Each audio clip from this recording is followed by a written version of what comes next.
At my 30th birthday party, I quietly moved my entire multi-million-dollar inheritance from my grandparents into a trust just to be safe. The very next morning, my parents and younger sister sat across from me at a country club brunch and casually announced they had just sold my property behind my back. They threw a check in my face and told me to be grateful. They had no idea they had just walked into a federal trap I spent years designing. My name is Alyssa, 32 years old, working as a senior forensic accountant. I spend my days tracking down hidden assets, unraveling corporate fraud, and destroying financial criminals. Before I continue this story, let me know where you are watching from in the comments below. Hit like and subscribe if you have ever had to outsmart a toxic family that tried to take everything from you. We were sitting in this private dining room of the most exclusive country club in Austin, Texas. The crystal chandeliers cast a warm glow over the white linen tablecloths and the expensive silverware. We were supposedly there to celebrate my parents' anniversary. I had even brought a rare bottle of wine to share. The waiter had barely cleared our appetizer plates when my father Thomas reached into the inner pocket of his tailored suit jacket. He pulled out a crisp cashier check and slid it across the smooth marble table. It stopped right next to my champagne glass. $50,000. I stared at the numbers printed on the paper, my forensic accounting brain immediately calculating the absolute absurdity of the sum. I looked up at his completely unbothered face.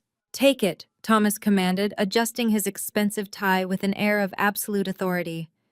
"Your mother and I officially closed the sale on the downtown Austin commercial building your grandfather left you. The wire transfer cleared this morning." I did not scream. I did not cry. I did not give them the emotional breakdown they were so clearly waiting for. My hands did not even shake. I simply placed my index finger on the crisp paper and slid it right back toward his plate. "What gave you the right to sell a property with my name on the deed?" I asked, keeping my voice perfectly level.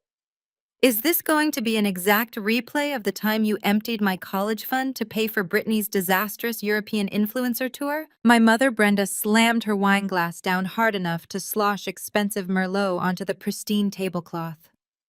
"Do not be selfish, Alyssa." She snapped, her eyes narrowing with that familiar disdain she had reserved exclusively for me since childhood. "You make a ridiculous salary tracking down missing money for corporations. You do not need that old building. Your sister is trying to build a family. She needs a secure future." The building in question was not just any piece of real estate. It was a prime historic block in the heart of downtown Austin. My grandfather had purchased it decades ago, when the area was nothing but abandoned warehouses. He saw potential where others saw ruin. He and I were alike in that way. When he passed away 3 years ago, he left the entire estate exclusively to me, completely bypassing my father.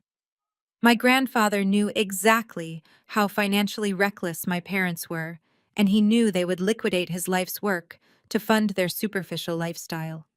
I had spent the last 3 years quietly maintaining the property, allowing the current commercial leases to generate a steady, protected income. My father hated that I held the keys to a fortune while he was constantly bleeding cash to keep up appearances at the country club. He hated that I refused to hand over the deed when he demanded it right after the funeral, so he had bided his time. My father leaned forward, lowering his voice so the other wealthy club members would not hear our dispute. "I used the general power of attorney you signed when you turned 18, he stated matter-of-factly. "The one we told you was required for your student loan applications. I kept it in my safe all these years. It is perfectly legal. We had to move fast to get the cash." DeAndre's new real estate syndicate was facing a massive financial shortfall, and we needed to bail out his project before it collapsed entirely. I looked across the table at my younger sister Brittany and her husband DeAndre.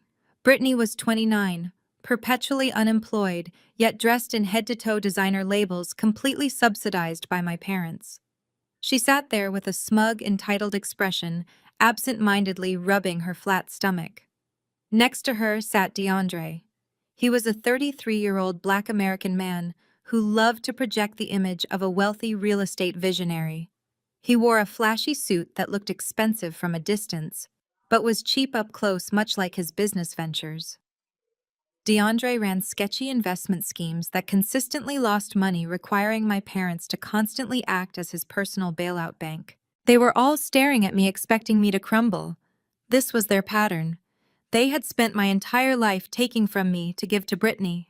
When I was a child, they threw away my art projects to make room for Brittany's participation trophies. When I was working 2 jobs to pay my own way through college, they were buying Brittany a brand new car for barely passing her freshman classes. They thought I was still that powerless girl they could walk all over. They assumed that because I was quiet, I was weak. Sitting at this pristine table watching them chew their $200 steaks, paid for by my stolen inheritance, the audacity of the check felt almost suffocating.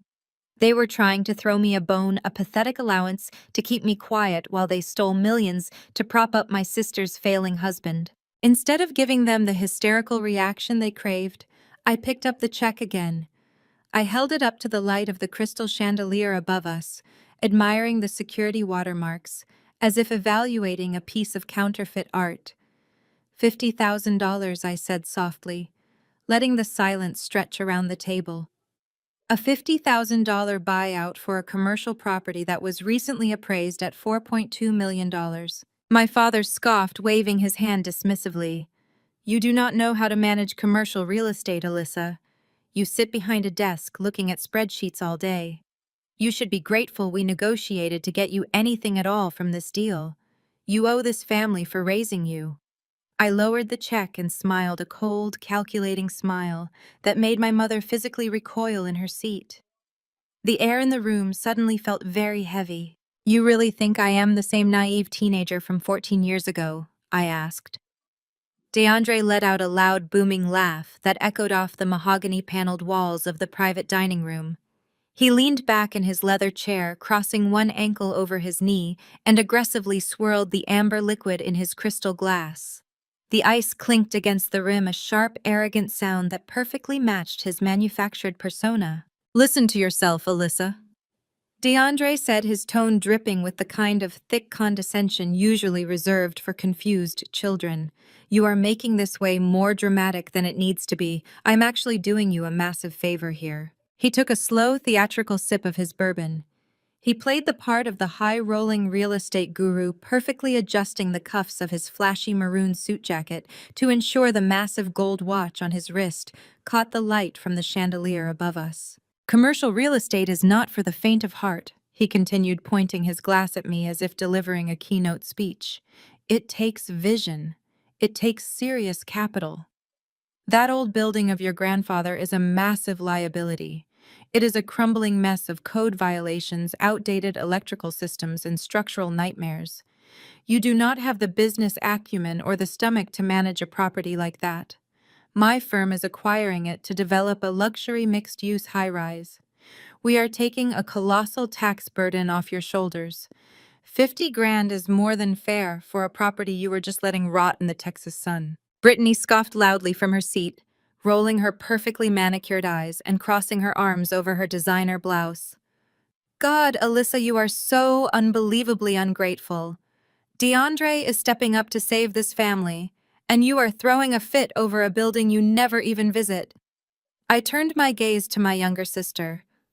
Save this family, I asked, keeping my voice completely steady. Is that what we are calling it now? Yes. Brittany snapped, her voice rising an octave, drawing a concerned glance from a passing waiter. He is a visionary. He is actually building generational wealth, unlike you sitting in some depressing corporate cubicle, crunching other people's numbers all day. You have never supported my marriage. You have never supported me. Just like when you maliciously refused to co-sign the commercial lease for my wellness boutique 2 years ago. I had to declare bankruptcy because you were too selfish to help your own sister achieve her dreams. You declared bankruptcy because you took $80,000 of small business capital and spent it on a personal luxury wardrobe and a month-long first-class trip to Dubai, I corrected her. My voice remained entirely devoid of emotion, cutting through her hysterical victimhood like a scalpel. And DeAndre is not a visionary. He is a predator, running out of prey. DeAndre slammed his glass down on the table. The heavy crystal thudded violently against the marble. You watch your mouth, he demanded, leaning forward to try and intimidate me with his physical presence. You do not know the first thing about the real world of high-level finance. I move millions of dollars before you even pour your morning coffee. I rested my hands on the table, interlacing my fingers. I looked at him, truly looked at him, and began to surgically dissect his entire existence right in front of his new family. The real world, I repeated, letting a small, razor-sharp smile touch my lips. Let us talk about the real world, DeAndre. Let us talk about that custom Italian suit you are wearing. It is a very nice cut, but the fabric pulling at the shoulders tells me it is off the rack. More importantly, the barcode tag you forgot to tuck in on the inside of your left lapel tells me you rented it from a high-end boutique in downtown Austin. DeAndre froze, his eyes widening. He instinctively shifted his left arm to hide the lapel, but the damage was already done. And that watch, I continued, my voice relentless and precise. A beautiful timepiece. Retail value is around $40,000. But you do not own it. You lease it through a luxury subscription service for $800 a month. A subscription that, according to public records I pulled this morning, is currently 2 months past due. My father, Thomas, shifted uncomfortably in his seat, his face flushing red. Alyssa, that is enough, he warned, trying to regain control of the table. I ignored him completely, keeping my eyes locked on my brother-in-law. You want to talk about high-level finance? I said, leaning closer to DeAndre, whose arrogant smirk had entirely vanished. I am a senior forensic accountant. I hunt down financial criminals for a living. I track money hidden in offshore accounts, shell companies, and fraudulent syndicates. I know exactly what your firm actually is, DeAndre. It is a localized Ponzi scheme. You take money from new investors to pay the guaranteed returns you promised to your old investors. But the well has run dry. You are drowning in debt, your previous investors are demanding their payouts, and your credit score is lower than my resting heart rate. Brittany gasped, turning to her husband with wide, panicked eyes. DeAndre, what is she talking about? She is lying. DeAndre stammered, beads of sweat suddenly appearing on his forehead, completely shattering his cool facade. She is just a jealous, bitter woman making up absolute garbage to ruin our night. I did not break eye contact with him. You needed a massive injection of capital immediately, or your entire house of cards was going to collapse. But no bank would ever lend to you. Your credit is completely destroyed. So you convinced my desperate, image-obsessed parents to illegally sell you my building using a 14-year-old piece of paper. You did not buy my building to develop a high-rise. You bought it so you could use the deed as collateral to secure a massive high-interest private loan to pay off the people you defrauded. DeAndre opened his mouth to shout another denial, but the words died in his throat. He looked around the room, panicking, realizing that I had just mapped out his entire criminal enterprise in front of my parents, stripping away every ounce of his unearned authority. I reached into my designer purse, slowly pulling out my phone.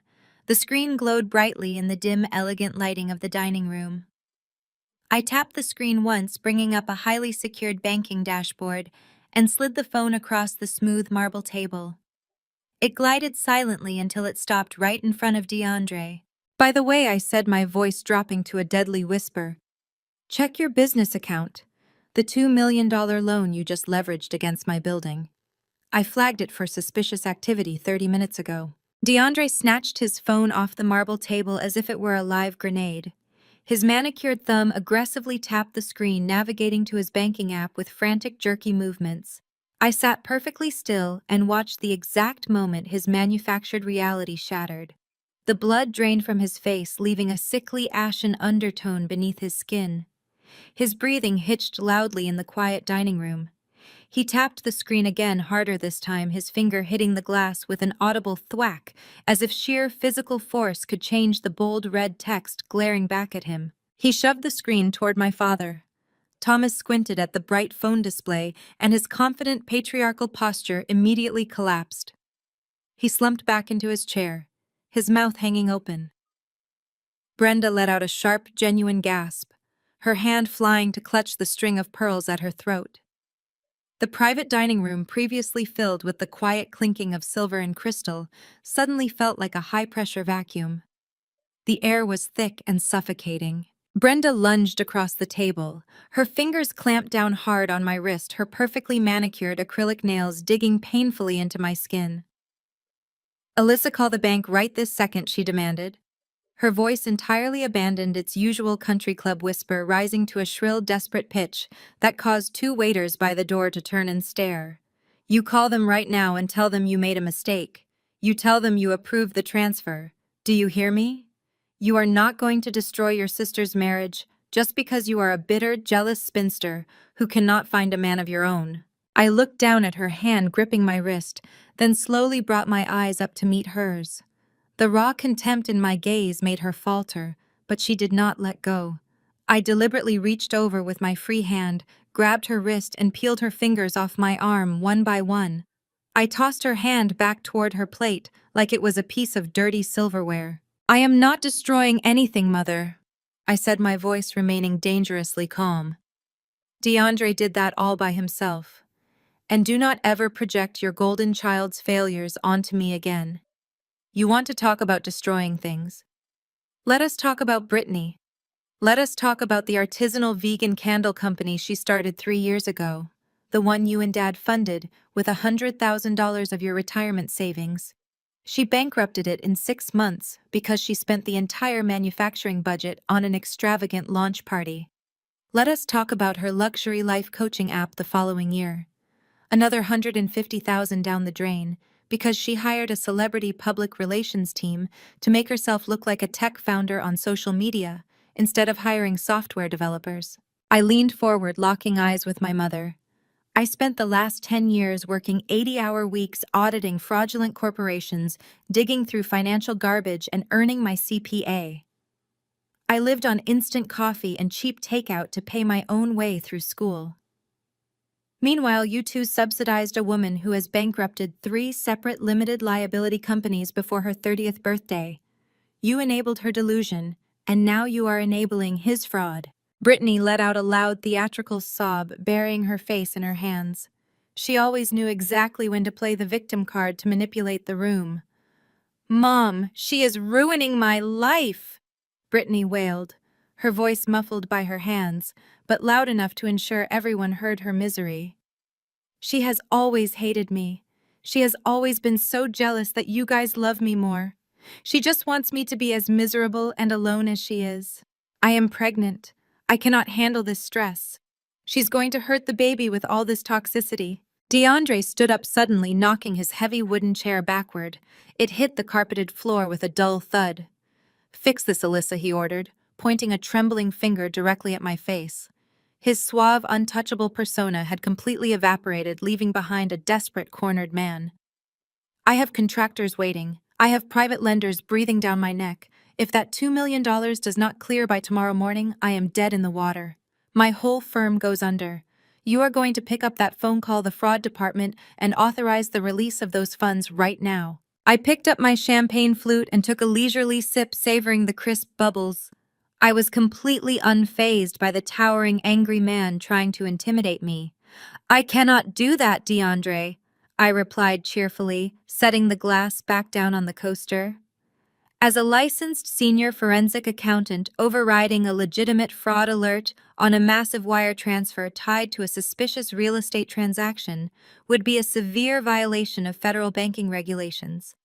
It would be an accessory to wire fraud. It would cost me my professional license and likely land me in federal prison.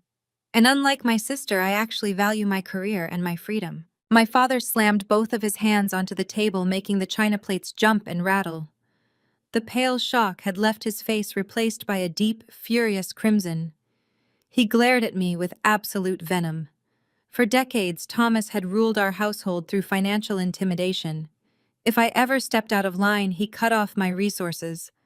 He truly believed he still held the reins. He thought he could still force me into submission through financial starvation, his favorite tactic. "You think you hold all the cards because you work at some fancy downtown accounting firm?" Thomas snarled, leaning across the table, his voice low and threatening. "You think you can just shut down our family business, humiliate your sister, and walk away unscathed? We anticipated you would throw a tantrum over the building. We knew you would be entirely unreasonable about helping your own flesh and blood. so I took precautions. I made a phone call of my own this morning. I froze the joint savings account we opened when you were 18. I know you deposit a large portion of your paycheck in there every single month because your name is still tied to mine on that ledger. You do not have a dime to your name until you cooperate and release DeAndre's funds. DeAndre stared at the screen of his phone as if it had suddenly turned into a venomous snake. His thumb swiped down, refreshing the banking application over and over again. The bold red banner across the top of his digital dashboard did not change. Account frozen pending fraud investigation. The color completely drained from his face, leaving a sickly gray pallor. He looked up at me, his mouth opening and closing silently, the arrogant bravado from just minutes ago entirely gone. "What did you do?" DeAndre choked out, his voice barely a whisper. "I have contractors scheduled to break ground tomorrow. I have private lenders who are going to bury me if that transfer does not clear." "You did this to yourself," I replied smoothly, leaning back in my chair. "When you try to leverage a stolen asset to cover the debts of a localized Ponzi scheme, you tend to trigger federal banking alerts. I just helped the system recognize the fraud a little faster." My mother slammed her hands on the table, her heavy diamond bracelets clanking loudly against the marble. "You undo this right now," Alyssa Brenda shrieked. "You call that bank and tell them it was a mistake. How dare you try to destroy your sister's marriage?" Brenda reached across the table and grabbed my forearm, her manicured nails digging into my skin. Her face was twisted with the same vicious rage I had seen 1,000 times before. "You have always been a bitter, jealous spinster," Brenda hissed, leaning in close. "You cannot stand that Brittany found a successful man who treats her like a queen. You cannot stand that she is building a beautiful family while you sit alone in a sterile condo with your spreadsheets. You are doing this out of pure malicious envy." I looked down at her hand, gripping my arm. I did not pull away immediately. I let her hold on just long enough to make the moment uncomfortable, then I calmly reached over and peeled her fingers off my skin. "Jealous," I repeated, letting a dry laugh escape my lips. "Let us talk about jealousy, Mother.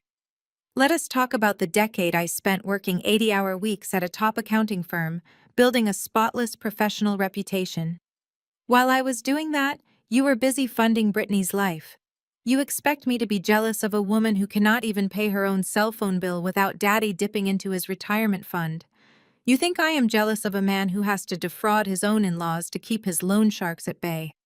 I am not jealous. I am disgusted." Thomas stood up, throwing his linen napkin onto his half-eaten steak. He looked down at me with the absolute certainty of a man who believed he held all the power.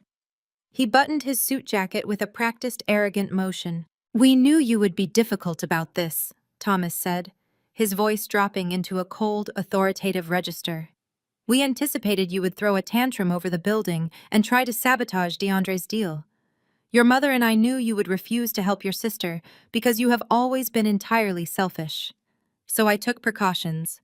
I raised an eyebrow, waiting for his grand revelation. "I called the bank this morning," Thomas continued, a triumphant smirk spreading across his face. "I froze the joint savings account we opened when you were a teenager. I know you still deposit a large portion of your corporate salary into that account because your name is tied to mine on the ledger. You do not have a single dime to your name right now, Alyssa. Your credit cards are tied to that balance. Your auto pay is tied to that balance. You are completely locked out of your own money." Brittany let out a sharp, victorious laugh, wiping away her fake tears. "That is what you get," she sneered. "You have to fix DeAndre's account right now, or Dad is going to leave you completely broke." My father crossed his arms, waiting for me to panic. He was waiting for the moment my tough exterior shattered, the moment I realized I was financially trapped and forced to obey his commands. Instead, I calmly reached into my designer tote bag and pulled out my tablet. I did not flinch. I did not beg.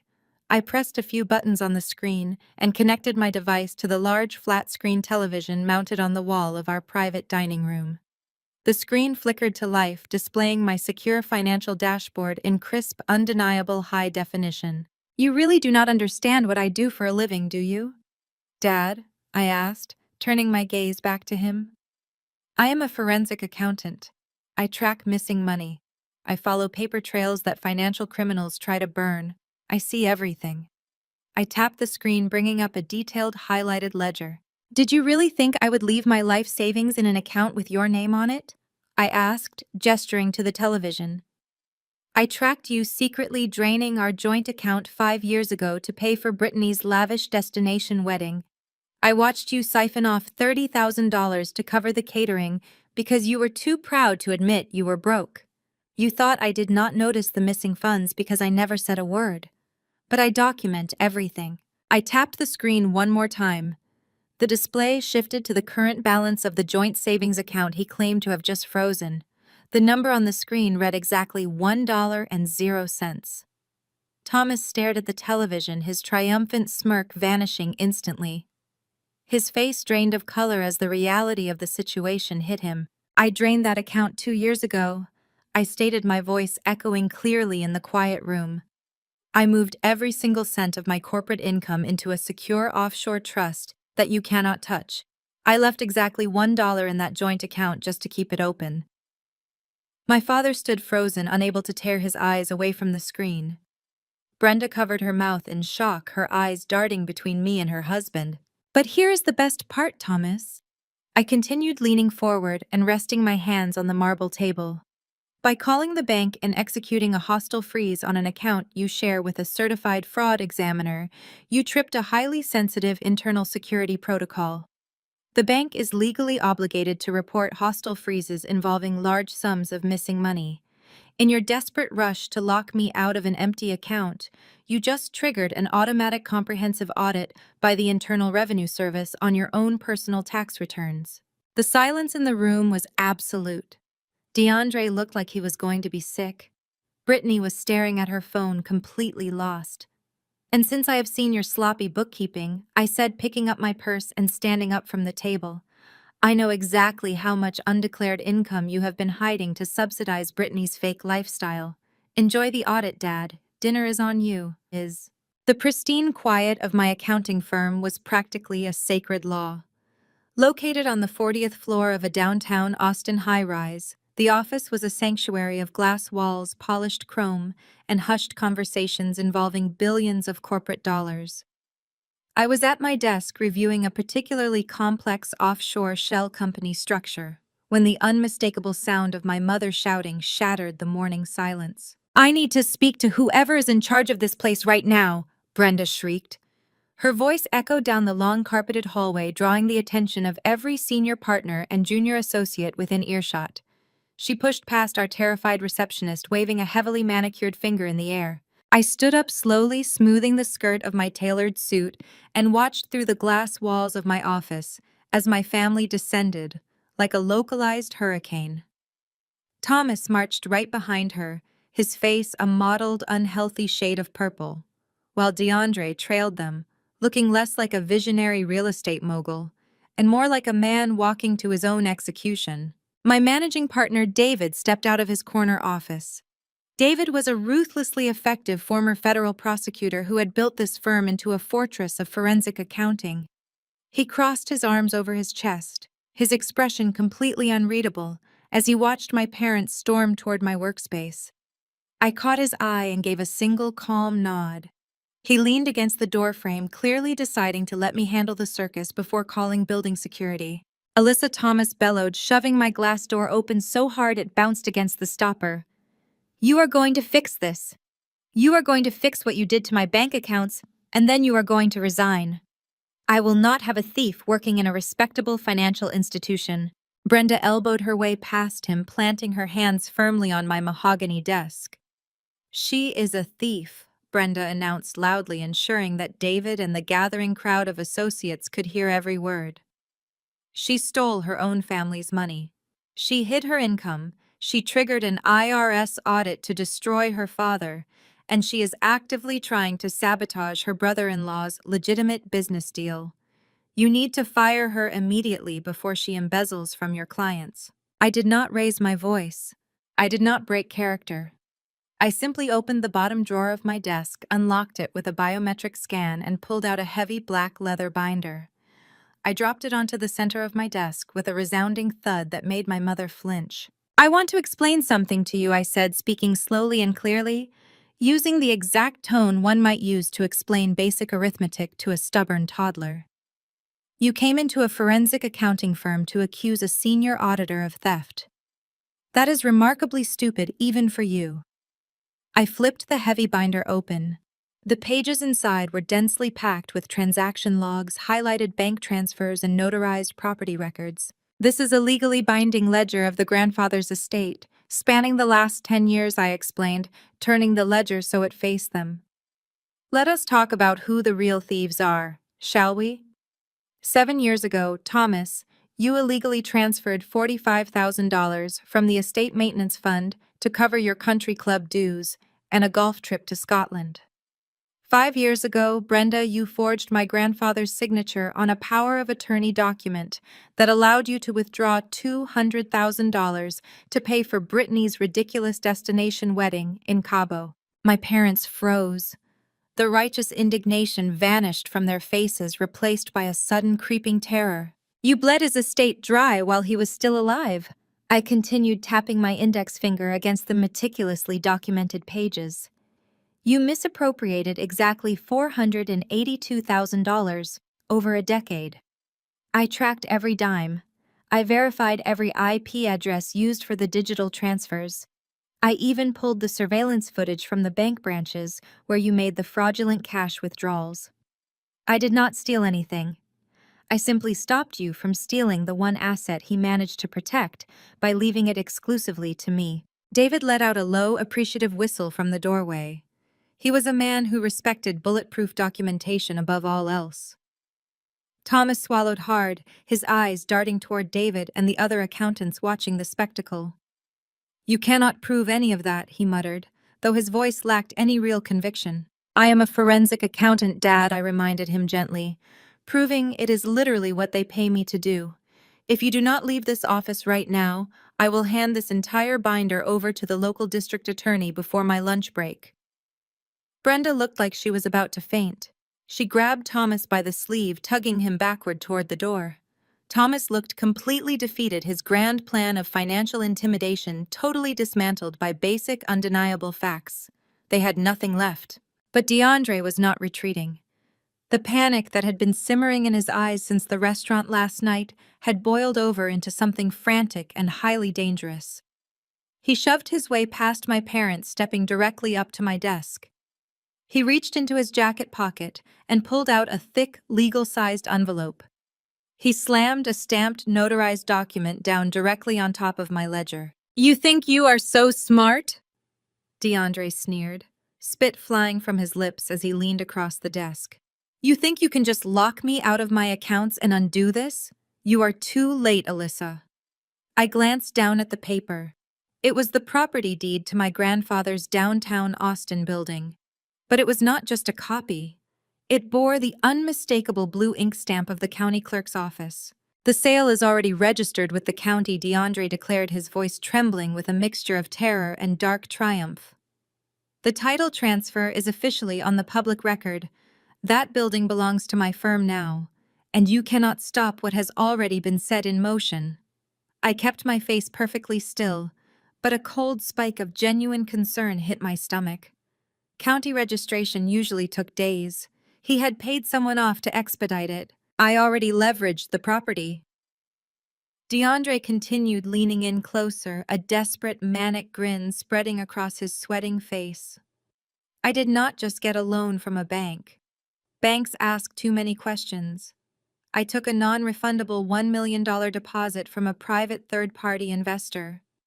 An investor who does not care about your little ledgers or your IRS audits. An investor who expects a luxury high-rise to be built on that dirt, or they are going to come looking for their money. He tapped the stamped deed with a shaking finger. The money is gone, Alyssa. I already wired it offshore to cover my old debts. If you try to reverse this sale now, if you try to take that building back, that investor is not going to come after me. They hold the lien on the property. They are going to come after you. I looked down at the documents DeAndre had practically thrown at me. The arrogant certainty in his voice clashed violently with the nervous sweat beading on his upper lip. He truly believed he had backed me into a corner. He thought that by introducing a ruthless third party, he had successfully transferred his immense liability onto my shoulders. David, my managing partner, remained leaning against the doorframe, silently observing the impending slaughter. I did not panic. I did not raise my voice. I simply reached out and pulled the stamped deed and the attached investor agreement toward the center of my desk. I ran my finger over the blue ink of the county clerk stamp. It was authentic. DeAndre had clearly bribed a low-level official to fast-track the filing before I could intervene and freeze the asset transfer. But the deed was the least interesting piece of paper on my desk. It was the attached investor contract that caught my professional attention. It was a spectacular mess of boilerplate legal jargon masking a highly predatory lending agreement. Walk me through this brilliant business model of yours, DeAndre, I said, keeping my tone light and conversational as if we were discussing the weather. Explain to me how your syndicate generates the kind of capital that requires a non-refundable $1 million deposit on a commercial property you acquired less than 24 hours ago. DeAndre puffed out his chest, his fragile ego momentarily overriding his panic. He fell right back into his rehearsed sales pitch. We leverage prime urban commercial zones, he stated, straightening his maroon tie. We guarantee our private partners double-digit quarterly returns. We pool syndicated capital to execute rapid high-yield flips.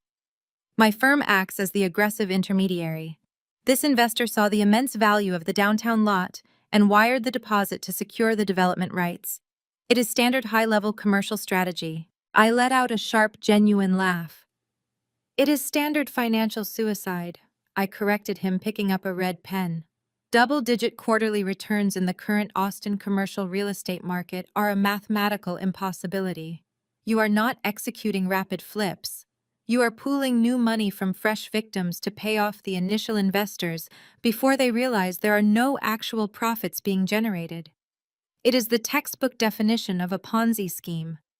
You took this $1 million to stop the bleeding, but you just severed a major artery instead. Brenda slammed her hand on the back of my guest chair. Do not speak to him like that, she demanded, her voice shaking with desperate fury.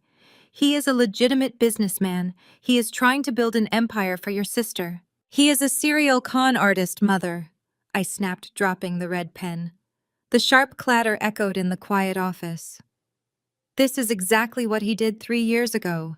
Did you really think I forgot about his revolutionary nutritional supplement distribution network? It was a thinly veiled multi-level marketing scam that left 50 vulnerable people entirely bankrupt.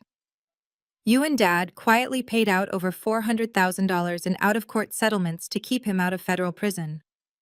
You liquidated your own stock portfolios all so Brittany could keep playing the role of the wealthy entrepreneur's wife at her country club luncheons.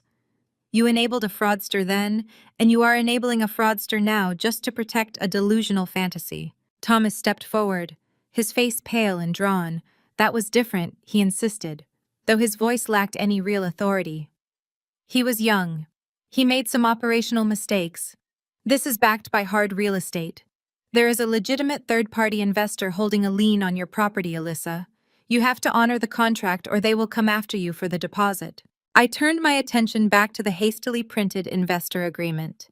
A legitimate investor, I mused, tracing the name of the limited liability company printed at the top of the deposit receipt. Apex Horizon Holdings, LLC. I turned to my computer monitors. My fingers flew across the mechanical keyboard, bringing up the highly secure corporate registry databases I use daily to track illicit funds. You see, DeAndre, when you run a fraudulent syndicate, you eventually run out of gullible country club friends to exploit. Your local reputation burns to the ground. You get desperate. You start soliciting funds from alternative capital streams online. You put feelers out into the shadow markets, promising astronomical returns to absolutely anyone willing to wire cash fast. I clicked through 3 layers of corporate shielding in less than 30 seconds.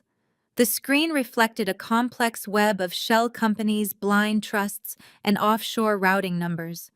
You saw a willing lender, and you took the cash blindly. I continued, keeping my eyes on the data cascading across my screen.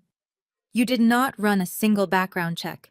You did not verify the source of the capital. You just saw $1 million and grabbed it like a drowning man grabbing a razor blade. DeAndre swallowed hard, his Adam's apple bobbing nervously. The money cleared, he stammered. The bank accepted the wire. That is all that matters. I stopped typing. The final layer of the corporate shell structure dissolved on my monitor, revealing the ultimate beneficial owner of the funds. The silence in my office was deafening.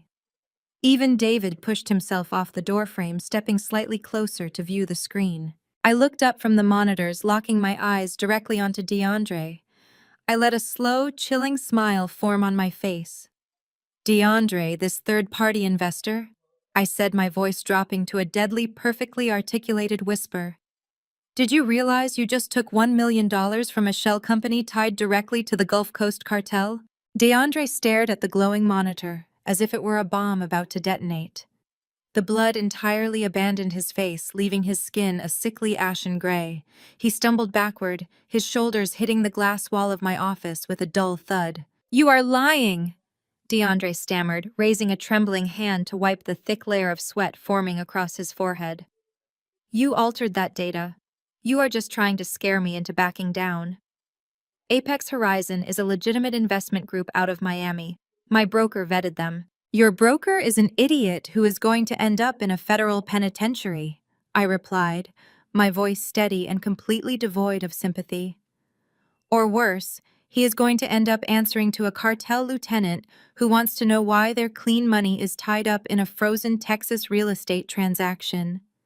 You did not just commit real estate fraud, DeAndre. You invited a transnational criminal syndicate into your family's living room. Brenda let out a sharp gasp, clutching Thomas by the arm.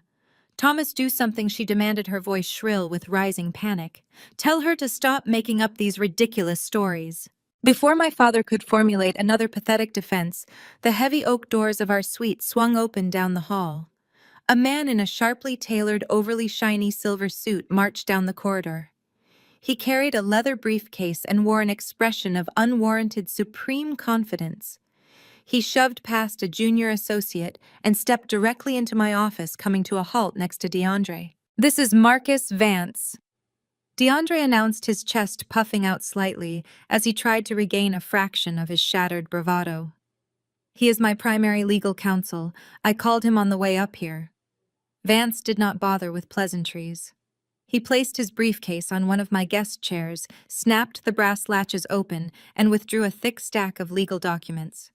He looked at me with the kind of condescending smirk that mediocre men reserve for women they desperately underestimate. "Miss Wilson," Vance began, his voice dripping with practiced sleaze, "my client has informed me of your rather dramatic attempts to interfere with his legitimate business operations. Let me make this incredibly simple for you. You are currently engaging in tortious interference with a highly lucrative commercial contract. If you do not immediately release the hold on the property deed and unfreeze the associated banking channels, I will file a multi-million-dollar civil suit against you and this firm before the courthouse closes today." David, still leaning against the doorframe, let out a short, dry chuckle. Vance shot him a dark look but turned his attention back to me. Furthermore, Vance continued pulling a specific yellowed piece of paper from his stack and slapping it down on the center of my desk. "Your claim that this building was stolen is entirely baseless. Your father, Thomas Wilson, executed the sale using a perfectly legal notarized power of attorney. He is your recognized fiduciary proxy. He had the irrevocable assignment to liquidate that asset to prevent a family financial hardship." Vance tapped the paper with a manicured finger. "You have no legal standing to halt this transaction. You are an employee of an accounting firm, not a judge. Stand down, or I will make sure you never work in the financial sector again." I did not flinch. I did not move to touch the document he had thrown on my desk. Instead, I calmly picked up my coffee cup, took a slow sip, and set it back down on its coaster. "Mr. Vance," I said, leaning forward and resting my forearms on the desk, "you are citing irrevocable assignment under a fiduciary proxy. That is a fascinating choice of legal jargon. However, it is entirely inapplicable here. I suggest you review Title 18, Section 1014 of the United States Code regarding loan and credit applications, specifically concerning fraudulent inducements." Vance narrowed his eyes, the condescending smirk slipping slightly. "You see," I continued, my voice carrying clearly through the glass walls, While my parents were busy paying for my sister to fail out of 3 different private universities, I was spending my evenings auditing federal financial law courses. I knew exactly what kind of man my father was. I knew he viewed my grandfather's inheritance as his personal piggy bank. I spent 4 years studying corporate compliance banking regulations and federal fraud statutes specifically to build an impenetrable legal fortress against my own family. I pointed to the paper on my desk. Under the Uniform Commercial Code, a power of attorney cannot be utilized to execute a transaction that constitutes a blatant conflict of interest or self-dealing.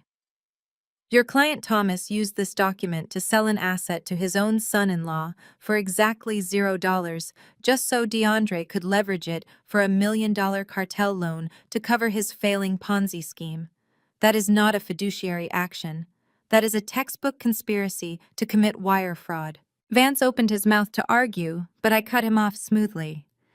And since you have formally attached your name as legal counsel to this specific transaction, I added, giving him a polite, razor-sharp smile. You are now officially an accessory to money laundering for a recognized transnational criminal organization. I hope you charge a very high retainer, Mr. Vance.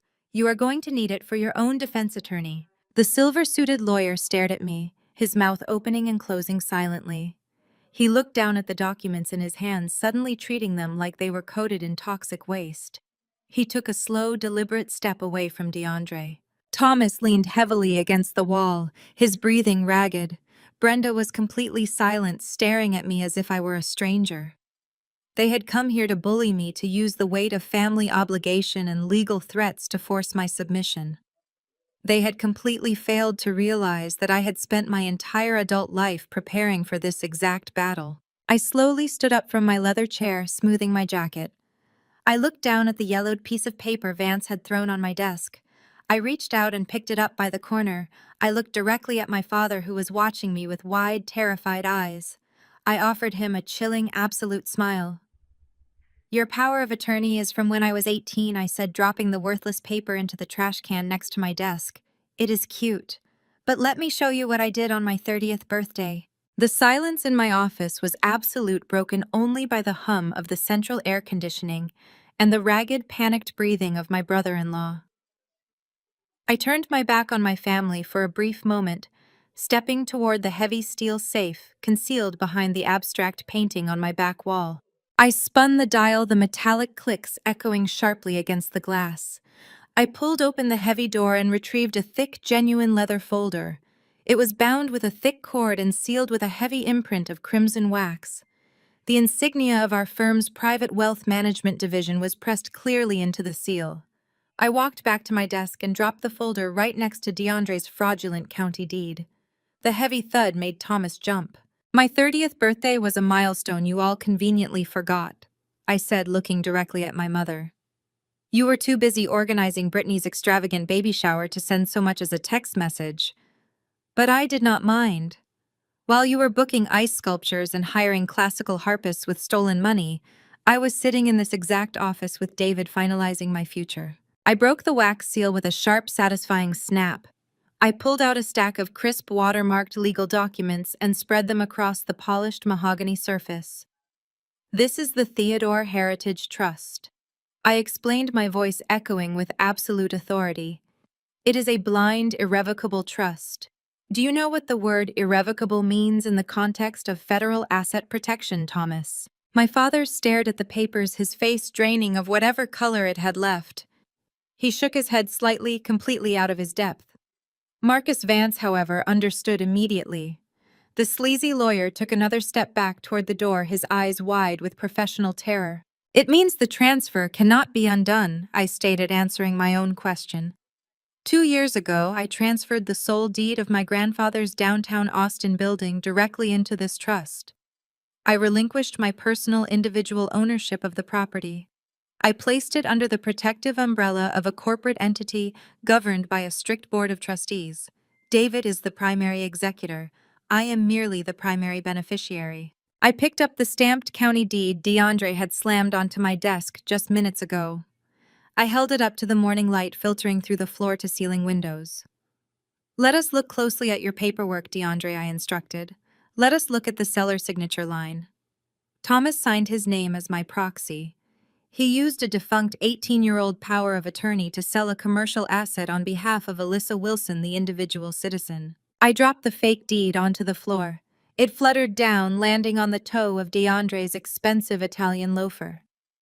Alyssa Wilson does not own that building, I continued, leaning over my desk. Alyssa Wilson has not owned that building for 24 months. The Theodore Heritage Trust owns that building. Therefore, a personal power of attorney is completely legally irrelevant. You cannot sell an asset that your proxy target does not possess.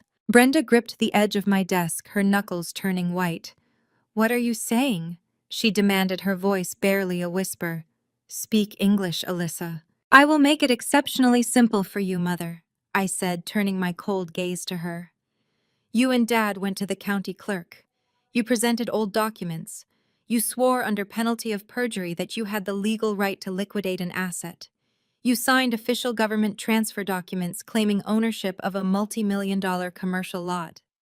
You bypassed standard title insurance checks by bribing a clerk to expedite the filing. You relied on an outdated understanding of wealth, Dad, I said, cutting through my father's rising panic.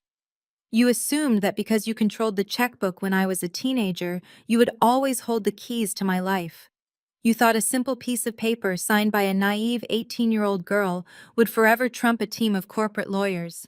You never bothered to learn how actual generational wealth is protected. You just knew how to spend it. Vance violently shoved his legal briefcase into his armpit, practically vibrating with the need to flee.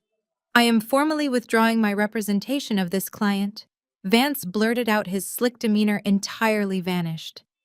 I had no knowledge of a prior trust assignment. I was operating under fraudulent pretenses provided by the seller. He did not wait for a single response. Vance bolted out the glass door, sprinting down the hallway toward the elevators as if the building were on fire. David finally stepped fully into my office, shutting the glass door behind him. He looked at my parents with the detached gaze of a predator observing cornered prey.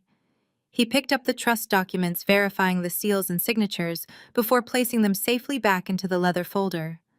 Your lawyer is a rat, but he is a smart rat, David remarked dryly. He knows exactly what happens next. DeAndre fell into the guest chair, burying his face in his hands. A low, pathetic moan escaped his throat. The reality of his situation was finally crushing him under its absolute weight. He had thought he was a mastermind, a slick operator who could outmaneuver a quiet accountant. He had wildly underestimated the battlefield. I looked down at the documents, then back up at my family. The arrogance that had defined their entire existence was completely gone, stripped away by the brutal mechanics of financial law. I rested my hands flat on my desk and delivered the killing blow. Because the building was in a trust, the deed you signed yesterday is legally fraudulent. Thomas, Brenda, you did not sell a building. You committed title fraud. And DeAndre, you just accepted $1 million for a property you do not own. The silence that followed was heavy and suffocating. Thomas gripped his chest, struggling to breathe. Brenda was frozen, staring at me with wide, uncomprehending eyes. The money is already gone, DeAndre whispered into his hands, his voice cracking with pure despair. The cartel syndicate wired the deposit and I routed it immediately to my creditors.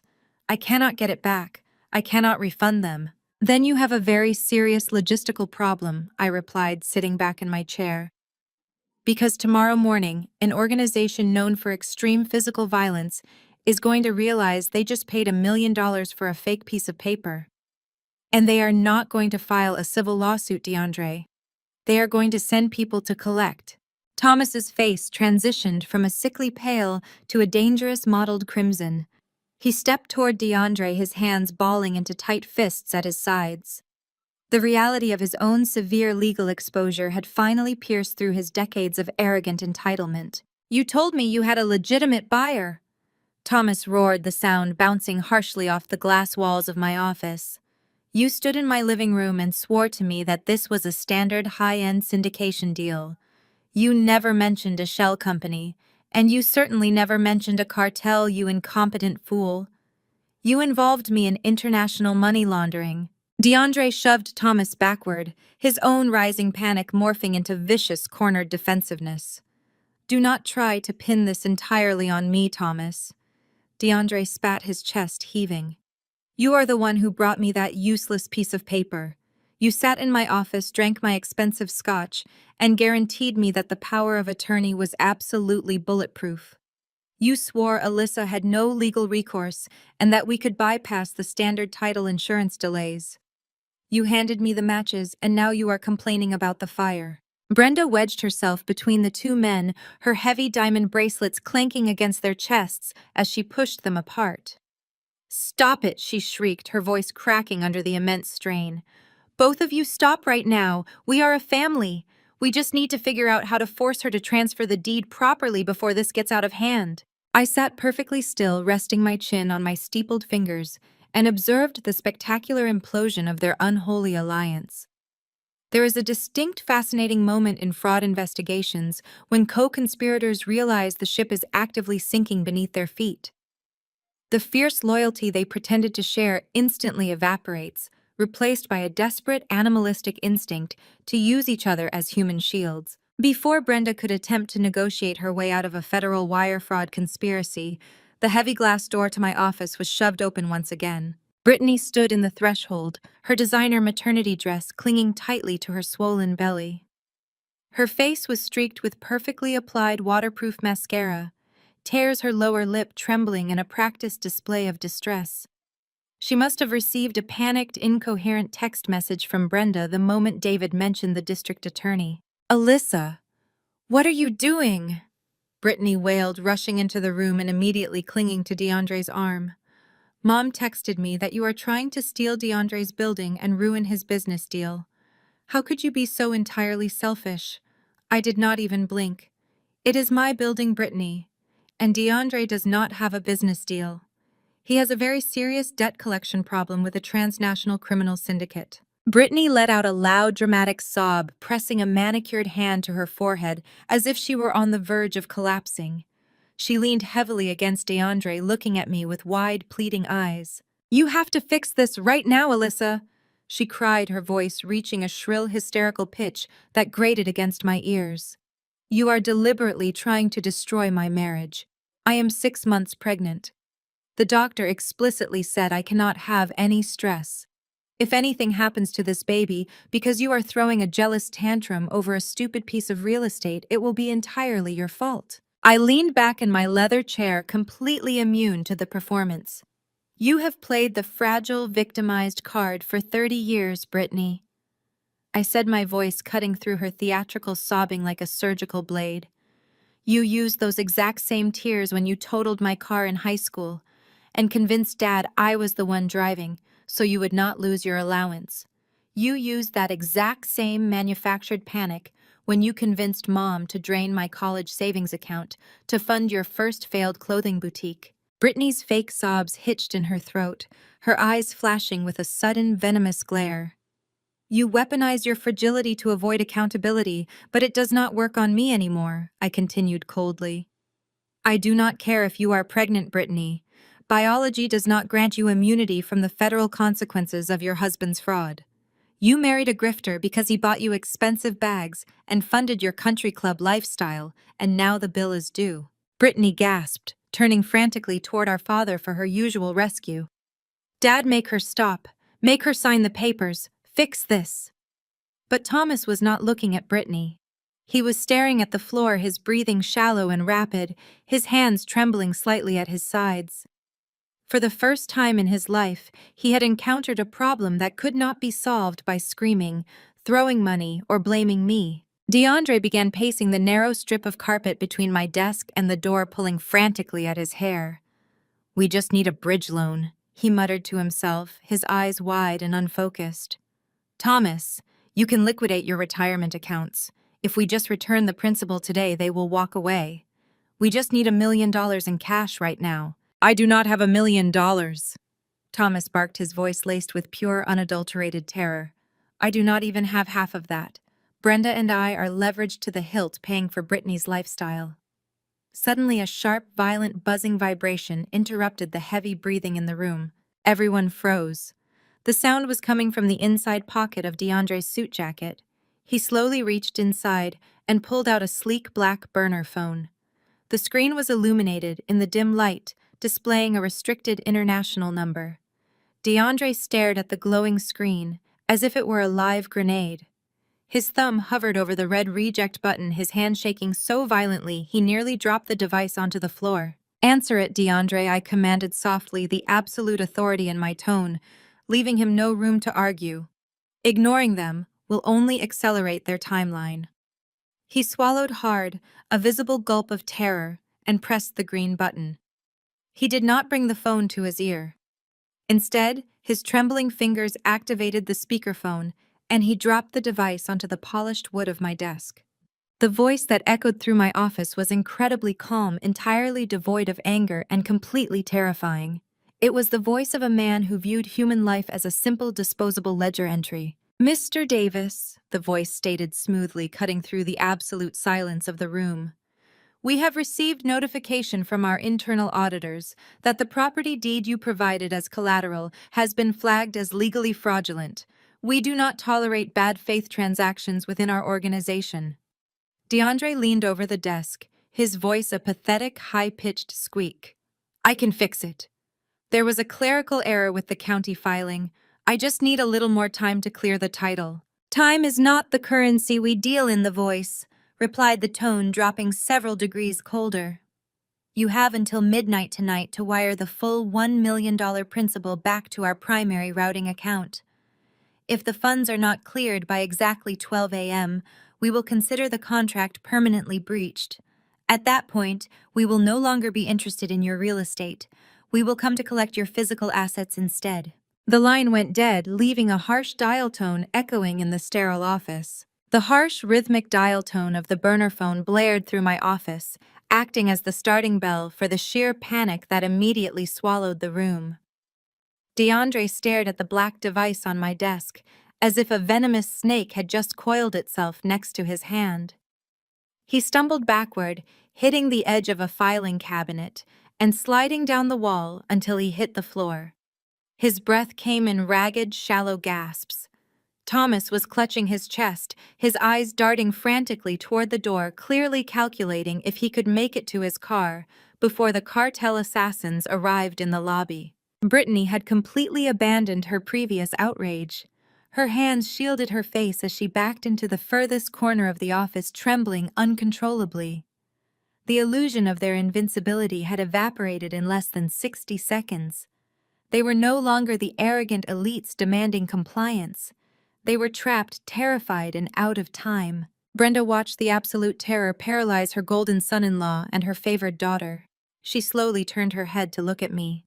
The venom and superiority that usually hardened her features melted away, replaced by an entirely new strategy. I recognized the shift instantly.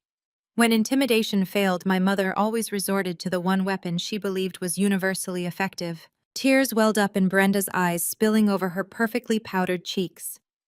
Her shoulders slumped, transforming her from a commanding matriarch into a fragile, desperate old woman. She took a slow, trembling step toward my desk, reaching out with shaking hands. "Alyssa, my sweet girl." Brenda sobbed, her voice cracking with a manufactured devastation that would have won her a daytime television award. "Please, you have to listen to me. You have to help us. You are the only one who can fix this disaster. We are your family." She grabbed the edge of my desk, leaning her weight against the polished mahogany as if she could no longer stand on her own. "I am your mother, Alyssa," she pleaded, her tears landing in heavy drops on the glass surface. "I gave you life. I carried you in my body for 9 brutal months. I endured 30 hours of agonizing labor to bring you into this world. I wiped your tears when you were a little girl. You are my flesh and blood. You owe this family your loyalty. You cannot just sit there and let these violent people murder DeAndre or put your father in a federal prison. You have to dissolve that trust and give them the building." I did not offer her a tissue. I did not reach out to comfort her.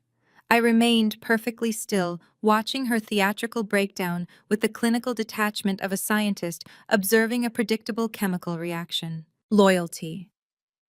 I repeated, letting the word roll off my tongue as if it were a foreign concept.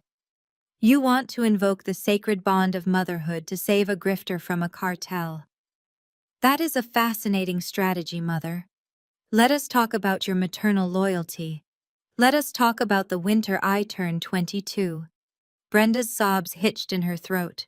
Her eyes darted back and forth, silently begging me not to pull the skeletons out of our family closet in front of an audience. I ignored her silent plea. I had bilateral pneumonia, I stated, my voice echoing clearly against the glass walls. My lungs were filling with fluid. I was running a fever of 104 degrees.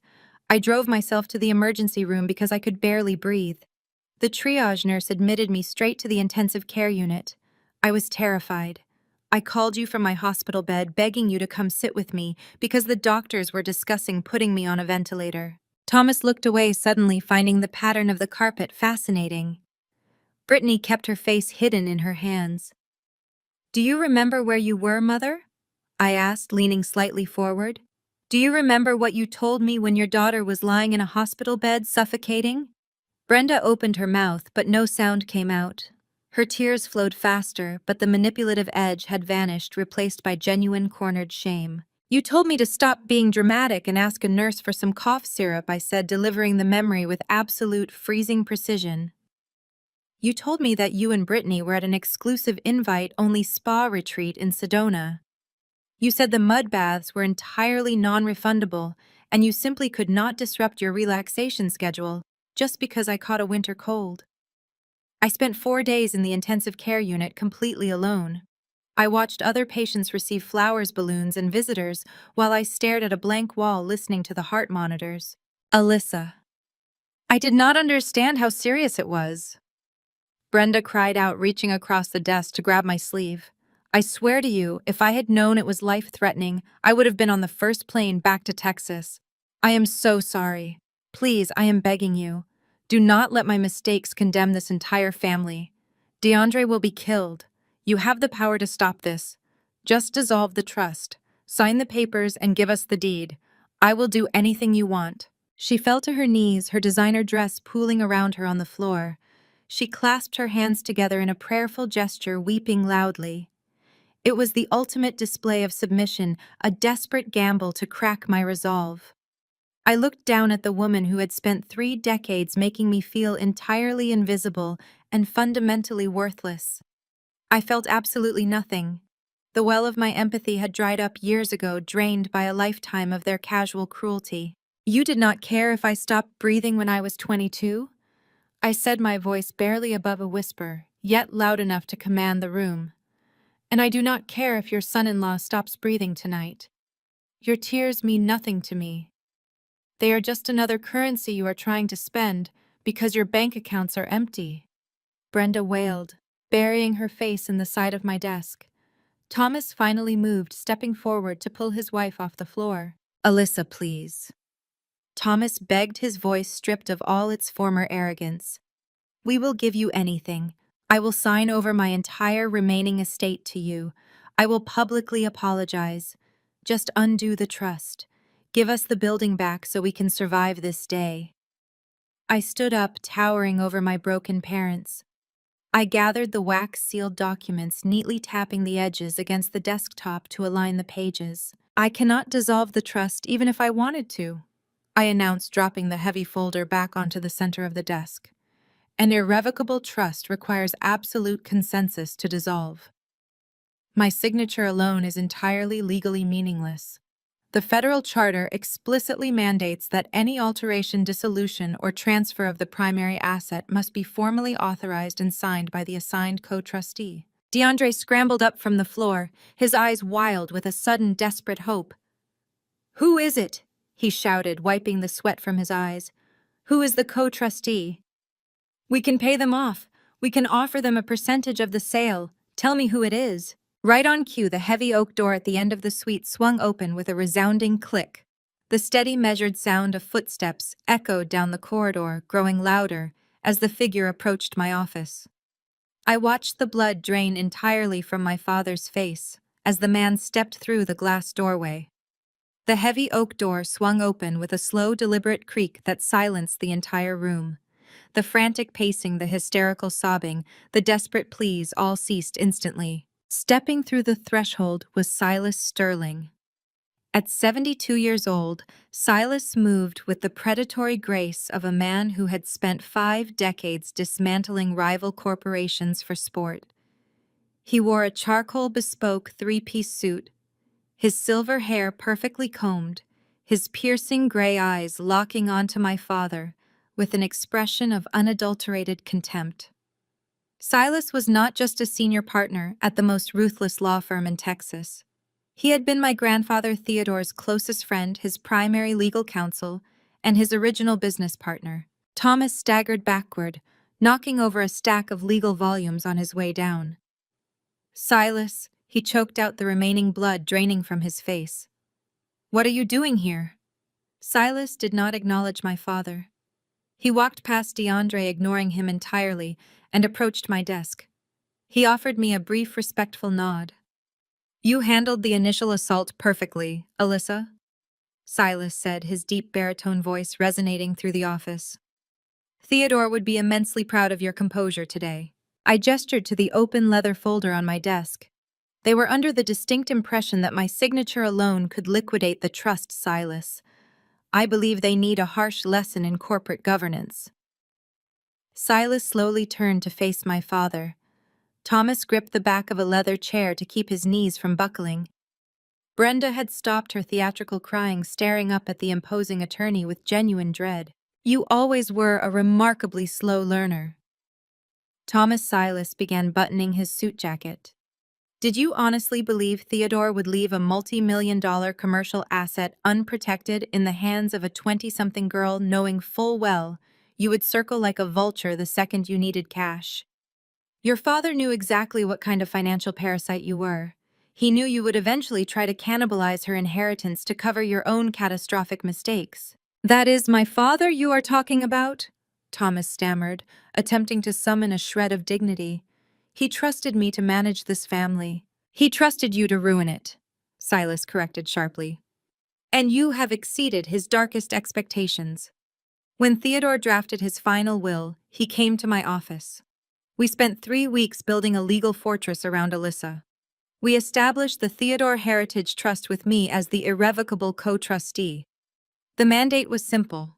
The asset could only be leveraged, sold, or altered if both Alyssa and I agreed it was in the long-term strategic interest of the portfolio. Silas stepped closer to Thomas, towering over him.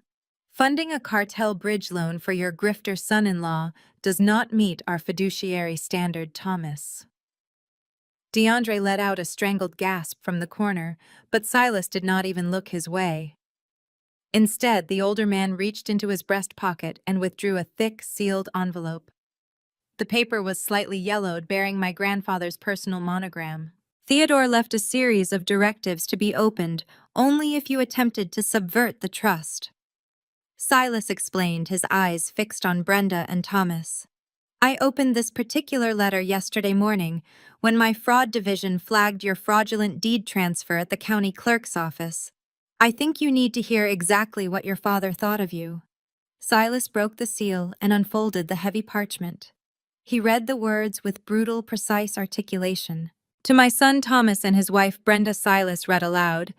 "If Silas is reading this to you, it means you have finally crossed the line from incompetent parents to active predators.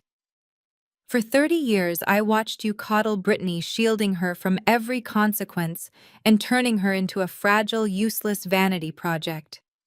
I watched you enable DeAndre's obvious financial delusions because you cared more about country club appearances than actual fiscal solvency.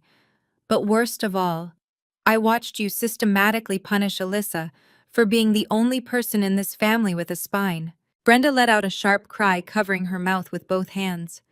Brittany sank to the floor, her eyes wide with shock. "You called Alyssa a disappointment because she chose hard work over your shallow social climbing." Silas continued, reading, his voice unwavering. "You treated her like a scapegoat because her independence threatened your control. But Alyssa is the only one who inherited my vision. She is the only true heir to the empire I built. You thought you could strip her of her assets to save yourselves. You thought wrong. I built this trust to break your teeth the moment you tried to bite her." Silas folded the letter with a crisp snap and placed it on my desk. He looked at my parents, who were now completely broken, stripped of the delusions they had clung to for decades. The validation washed over me like ice water. Every stolen birthday, every dismissed achievement, every cruel comparison to my sister. My grandfather had seen it all. He had known the truth, and he had reached out from the grave to shield me. "That is not fair," Brenda whispered, her voice trembling. "We did our best. We loved all our children." "You loved yourselves," Brenda, Silas stated coldly, "and you loved the comfortable lies you spun. But the truth has a very steep price of admission, and the bill has just arrived." Silas reached into his leather briefcase and pulled out a thick-bound legal manifesto. He did not hand it to my mother. He walked directly up to Thomas and slammed the heavy stack of papers squarely into my father's chest. Thomas fumbled, catching the documents awkwardly against his ribs. "What is this?" Thomas choked out, staring at the bold red print on the cover sheet. "That is your final consequence," Silas said, his eyes narrowing. "When you went to the county clerk yesterday, you did not just forge a power of attorney. You utilized the original corporate seal of the Wilson Family Holding Company to bypass the title insurance waiting period. You used a registered corporate entity to commit federal wire fraud." Thomas stopped breathing entirely. The papers shook violently in his grip. "As the senior legal counsel for the holding company board, I called an emergency session at 6 o'clock this morning," Silas explained, relishing every single syllable. "The vote was unanimous. By utilizing the corporate seal in a felony fraud conspiracy, you have violated the primary morality clause of the corporate bylaws." Silas leaned in, his voice dropping to a lethal quiet register. "By the way, Thomas, since you committed fraud using Theodore's original corporate seal, the board is officially ousting you as CEO of the family holding company. You are terminated effective immediately. Your corporate accounts are frozen. Your access to the family wealth is permanently revoked. You have absolutely nothing left." The heavy silence left in the wake of Silas's declaration was broken by the sound of Brittany taking a frantic, staggering step backward. She dropped DeAndre's arm as if his expensive tailored suit had suddenly caught fire. "I had absolutely nothing to do with this," Brittany cried out, her voice echoing sharply off the glass walls of my office. She pressed her hands against her pregnant stomach, looking frantically between Silas, our parents, and finally me.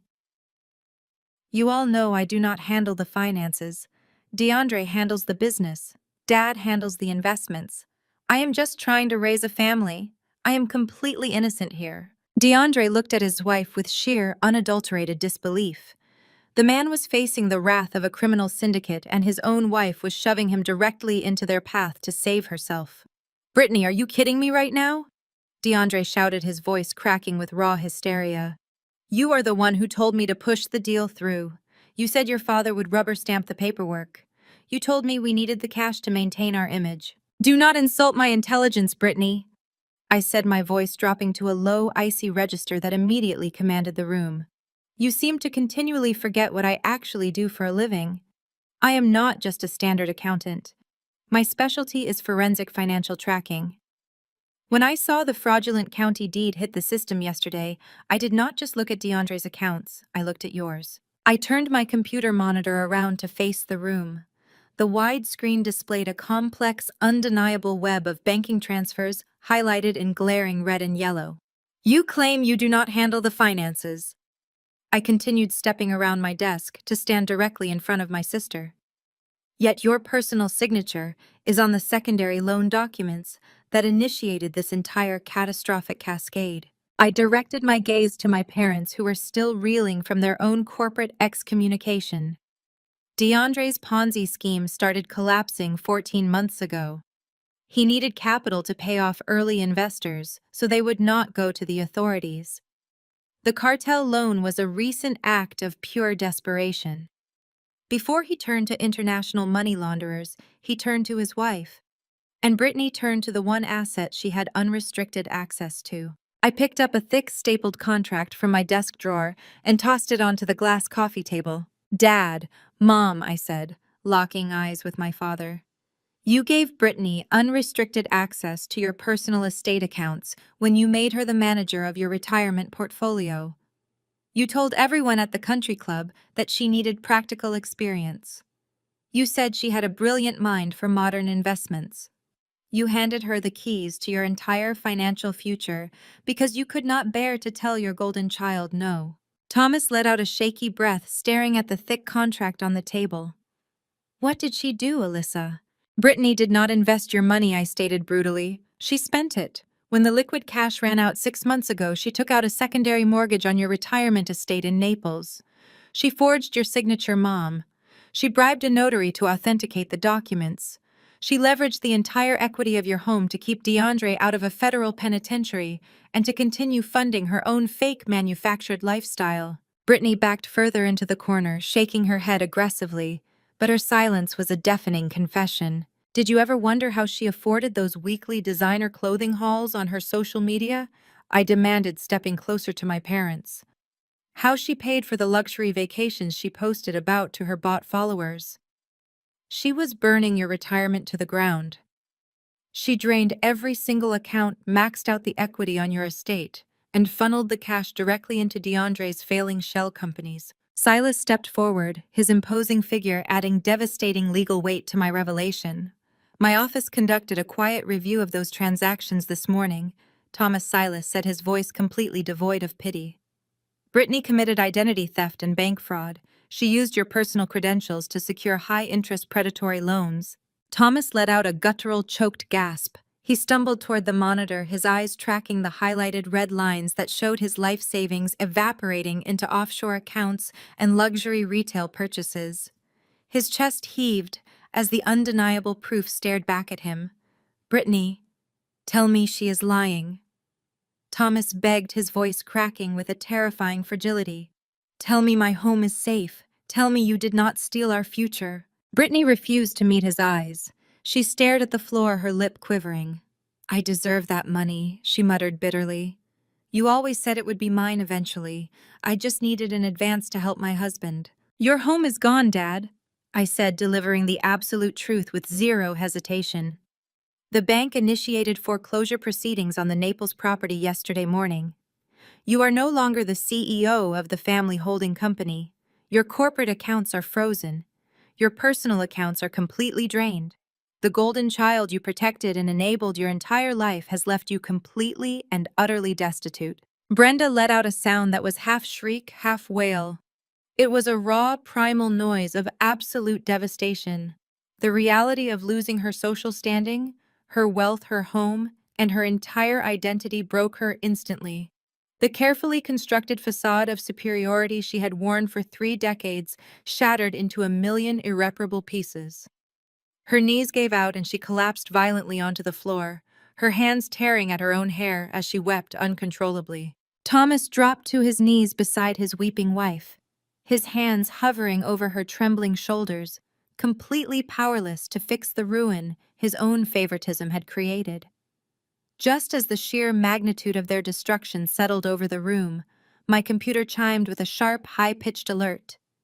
I glanced down at my phone, which was securely synced to the international banking system. A stark, unyielding notification flashed across the digital screen. I picked up the device and read the words aloud, my voice echoing like a final gavel strike in the silent office. The wire transfer reversal has been denied by the Federal Reserve, I announced. The funds are flagged under international anti-money laundering statutes. The money is permanently locked. I slowly raised my eyes and looked directly at DeAndre. He had gone completely rigid, his skin taking on a waxy, translucent pallor. Your money is gone, DeAndre, I said, offering him no solace, no escape, and absolutely no mercy. And midnight is coming very fast. DeAndre stared at me, his eyes dilated with raw, primal panic. The silence in the office was deafening, broken only by Brenda's muffled whimpering on the floor and Thomas's shallow, ragged breathing. The reality of the frozen Federal Reserve wire meant DeAndre had no money, no leverage, and absolutely no way to appease the cartel before the midnight deadline. A trapped rat will chew off its own leg to escape, and DeAndre was entirely out of options. He did not run for the elevator. He did not run for the stairs. He spun around his expensive Italian leather shoes slipping on the polished hardwood and sprinted straight for the adjoining glass-walled conference room. It was the nerve center of my firm housing the primary server terminal where I conducted all my forensic financial tracking. It held every digitized ledger, every offshore routing number, and every encrypted shell company contract he had ever touched. He threw his weight against the heavy glass door, shoving it open and hurling himself into the ergonomic chair at the head of the long table. His hands slammed onto the keyboard. Through the soundproof glass, I could hear the frantic, heavy clacking of the keys. His face was slick with sweat, his tie askew, his breathing visible in sharp, panicked gasps. He was desperately trying to bypass my network security, hunting for the digital footprints of his fake syndicate to wipe the servers clean before the federal authorities or the cartel's auditors could seize them. I did not rush to stop him. I simply picked up my tablet from my desk and strolled toward the glass wall, watching his clumsy, frantic keystrokes with profound amusement. It was a pathetic display of technical incompetence. This was the exact same man who loved to belittle my entire profession at every single family gathering. I vividly remembered our 4th of July barbecue 3 years ago. DeAndre had stood by the grill, a craft beer in his hand, holding court with Thomas and a group of local real estate developers. He had pointed his stainless steel tongs at me across the patio and loudly declared that I was just a glorified IT girl who played with spreadsheets all day.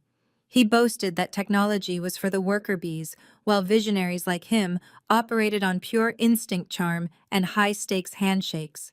He loved to remind my parents that forensic accounting was a dead-end career for people without the courage to make real moves. Now the great visionary was hyperventilating, mashing the backspace key as if brute force could somehow rewrite federal banking logs. Silas stepped up beside me, his hands clasped firmly behind his back, observing the spectacle with cold, predatory stillness. Thomas had finally managed to pull Brenda off the floor, but they were both frozen in my office doorway, watching their golden son-in-law completely unravel. Brittany remained pressed against the wall, entirely useless, her hands covering her mouth as she watched her husband attempt to hack a federally secured terminal. DeAndre reached into his suit pocket and produced a small black flash drive. It was likely a basic off-the-shelf malware wiping script he had purchased on the dark web for emergencies. He jammed it blindly into the terminal tower. His eyes darted around the massive monitors, hunting for the primary directories I had just displayed in my office. He was clicking wildly, opening folders, closing prompts, leaving a trail of unauthorized access attempts so loud it would alert a first-year IT student. I stood perfectly still, my thumb hovering over the sleek glass of my tablet. DeAndre's face suddenly lit up. Through the transparent wall, I watched the reflection of a bright blue progress bar appear on his screen. He had located a master folder labeled Syndicate Routing Ledgers. He dragged the massive file into his wiping program and hit execute with a heavy, desperate strike of the Enter key. The progress bar zipped from 0 to 100% in a matter of seconds. A large green confirmation prompt flashed across the dual monitors. DeAndre leaped out of the chair, throwing his arms in the air. He let out a loud, guttural cheer of absolute victory, kicking the chair away as he turned toward the glass wall to look at me. His chest heaved violently, a manic, triumphant grin stretching across his sweaty, flushed face. He genuinely believed he had just destroyed the only evidence linking him to the international money laundering operation. He pointed a shaking, arrogant finger at me, mouthing the words, "It is gone." I did not blink. I tapped the center of my tablet screen once. The electronic locks on the conference room doors clicked open with a sharp, synchronized snap.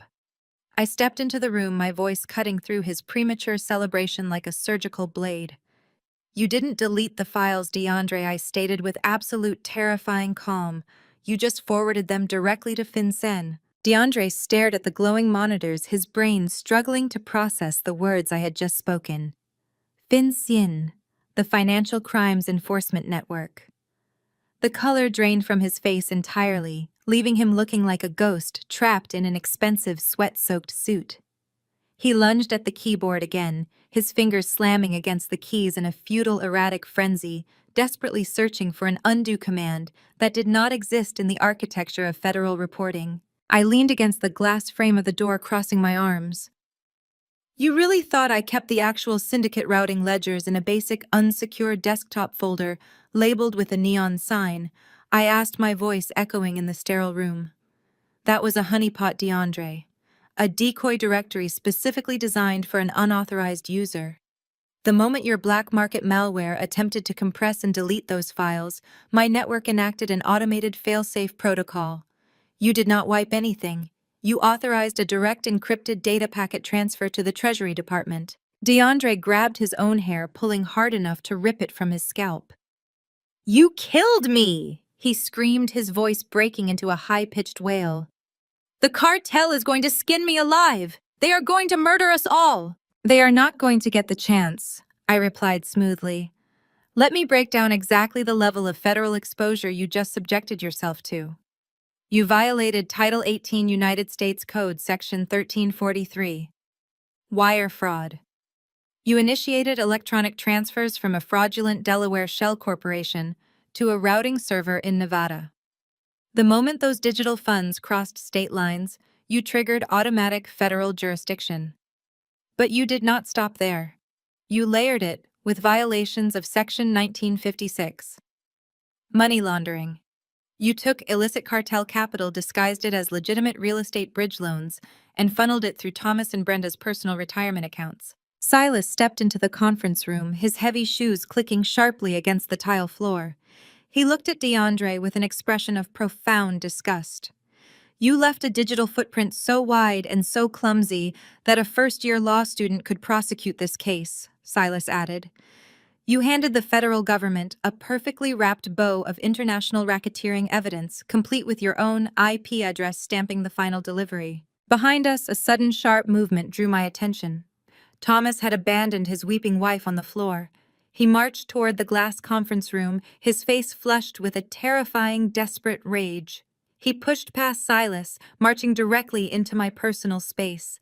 His fists were balled tightly at his sides, his chest puffed out in a pathetic display of the patriarchal dominance he had wielded like a club my entire life. You listen to me right now, you ungrateful, vindictive little girl, Thomas barked, spit flying from his lips. You are going to call whoever you just sent those files to and tell them it was a mistake. You are going to fix this. If you do not reverse this right this second, you are done. I will disown you. I will strike your name from every family record. I will make sure you never see a single dime of the Wilson wealth. You will be dead to me, Alyssa. Dead and completely cut off. The silence that followed his tirade was absolute. DeAndre was whimpering in the corner. Brenda was weeping in the other room. Brittany was completely catatonic. I looked at my father. I looked at his shaking hands, his sweat-stained collar, his desperate bulging eyes, and then I laughed. It was not a forced laugh, nor a nervous chuckle. It was a loud, genuine release of tension. I threw my head back and laughed at the sheer, unadulterated absurdity of the man standing in front of me. Thomas stepped back, completely thrown off balance by my reaction. "What is so funny?" he demanded, his voice wavering. "You have zero leverage, Dad," I said, wiping a tear of mirth from my eye. "You are threatening to cut me out of the Wilson wealth." "What wealth? Your bank accounts are frozen. Your corporate holding company has ousted you. Brittany drained the equity out of your retirement estate. You do not have a dime to your name. You are entirely broke." Thomas opened his mouth, but the words died in his throat. "For 30 years, you used your money as a weapon." I continued, my laughter fading into a cold, hard stare. "You used it to control Mom. You used it to spoil Brittany into a state of absolute dependency. You used it to fund DeAndre's scams so you could pretend you had a successful business prodigy for a son-in-law. And you used it to threaten me every time I showed an ounce of independence. But your weapon is gone, Thomas. You cannot disown me because I own everything. The building is mine. The trust is intact. You have absolutely nothing left to threaten me with." Thomas deflated. The rigid, arrogant posture completely collapsed. He suddenly looked like a very old, very tired, very frightened man. He slumped against the glass wall, sliding down until he was sitting on the floor next to DeAndre, staring blankly at the ceiling. The great patriarch of the Wilson family reduced to a hollow shell. Silas walked over to the large floor-to-ceiling windows that overlooked the busy downtown street below. He pulled back the heavy blinds, his gray eyes scanning the pavement. "Alyssa," Silas said, his voice dropping to a low, serious murmur. "I believe your guests have arrived." I turned away from my ruined family and walked over to the window. Down on the street, the normal flow of midday traffic had been completely blocked off. Three massive matte black SUVs with heavily tinted windows screeched to a halt directly in front of the main entrance to the accounting firm. The doors of the vehicles swung open in perfect unison. A dozen men and women stepped out onto the pavement. They moved with military precision, their faces stern and focused. They were wearing dark tactical gear, heavy utility belts, and navy blue windbreakers. Across the back of their jackets, bright, bold yellow letters spelled out the acronyms of their respective agencies: FBI, IRS, FinCEN. They did not pause to speak to the building's security guards. They bypassed the front desk entirely, moving in a coordinated formation straight toward the elevator banks. The chime of the elevator arrival bell echoed through the silent reception area of my firm. It was immediately followed by the heavy, synchronized thud of tactical boots marching across the polished hardwood floor. Through the transparent glass walls of the conference room, I watched as the double doors of my office suite were pushed open. A dozen federal agents flooded the space. They moved with a terrifying quiet efficiency, securing the perimeter and locking down the exits. There was no shouting, no dramatic television theatrics, just the absolute crushing weight of the United States government descending upon my family. The lead agent, a tall, broad-shouldered man with iron gray hair and a stark FBI emblazoned across his navy windbreaker, approached my office. Silas stepped out to meet him, extending a hand and speaking in a low, professional murmur. The agent nodded, his steely gaze sweeping past Silas and locking directly onto the terrified figures cowering inside the glass walls. He pushed the conference room door open, and the air in the room seemed to vanish instantly. "DeAndre Marcus," the agent stated, his voice a flat, uncompromising baritone. "Thomas Wilson, Brenda Wilson, you are all being placed under arrest. We have federal warrants for your apprehension on multiple counts of wire fraud, bank fraud, and international money laundering."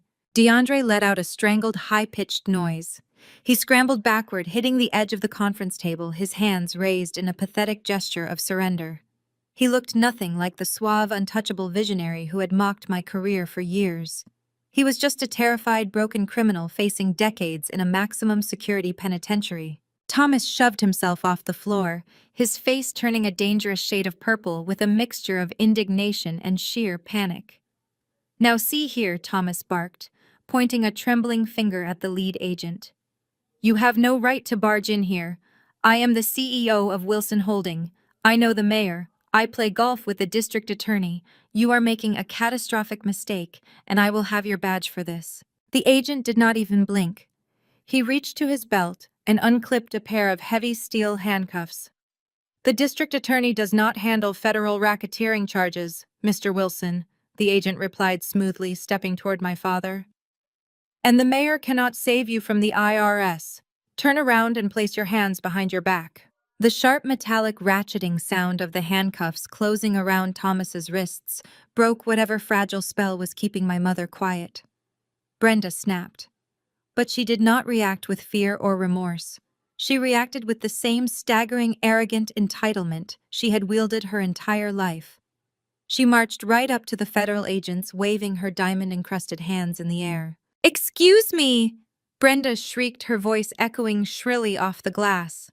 "What on earth do you think you are doing? You are scuffing the hardwood floors. Unhand my husband immediately. Alyssa, tell these people to leave." She turned to me, her eyes flashing with indignant fury, completely oblivious to the gravity of the federal raid occurring in my office. "Tell them there has been a misunderstanding," Brenda demanded. "Call the building manager. Do your job and fix this right now." I stared at her, my expression completely blank. It was a stunning display of delusion. Brenda was treating a squad of heavily armed federal agents like country club waitstaff who had brought her the wrong vintage of Chardonnay. For my entire life, she had expected me to quietly sweep up the messes my golden siblings and perfect father left behind. When I was 16, she forced me to take the blame when Brittany crashed the family sedan, telling the police I had left the parking brake off, so Brittany's perfect driving record would remain intact.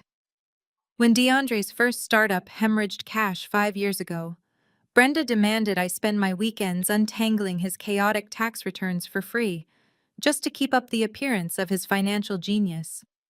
I was always the designated janitor for their mistakes, expected to absorb the damage while they took the credit. I am not the manager, Mom, I said, my voice ice cold.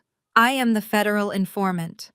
I took a deliberate step backward, offering her absolutely no protection as two female IRS agents moved in to secure her.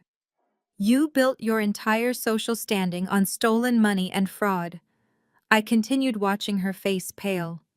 The bill has finally come due. I am not paying it for you. The agents moved with practiced precision.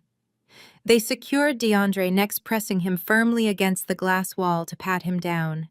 He sobbed openly, his tears smearing the pristine glass, babbling incoherently about making a deal and giving them everything they wanted. Thomas was led out toward the elevators, his head bowed, the fight completely drained from his body as the reality of his total ruination finally set in. He was losing his freedom, his wealth, and his legacy all in the span of 5 minutes. When the agents grabbed Brenda's arm, she let out a piercing shriek. She thrashed and kicked her expensive designer heels, slipping on the floor. "You cannot do this to me," she wailed, her carefully styled hair falling into her face. "I host the hospital charity galas. You are ruining my reputation. Ma'am, stop resisting, or we will add assaulting a federal officer to your charges." One of the female agents snapped easily, subduing Brenda and clicking the handcuffs into place.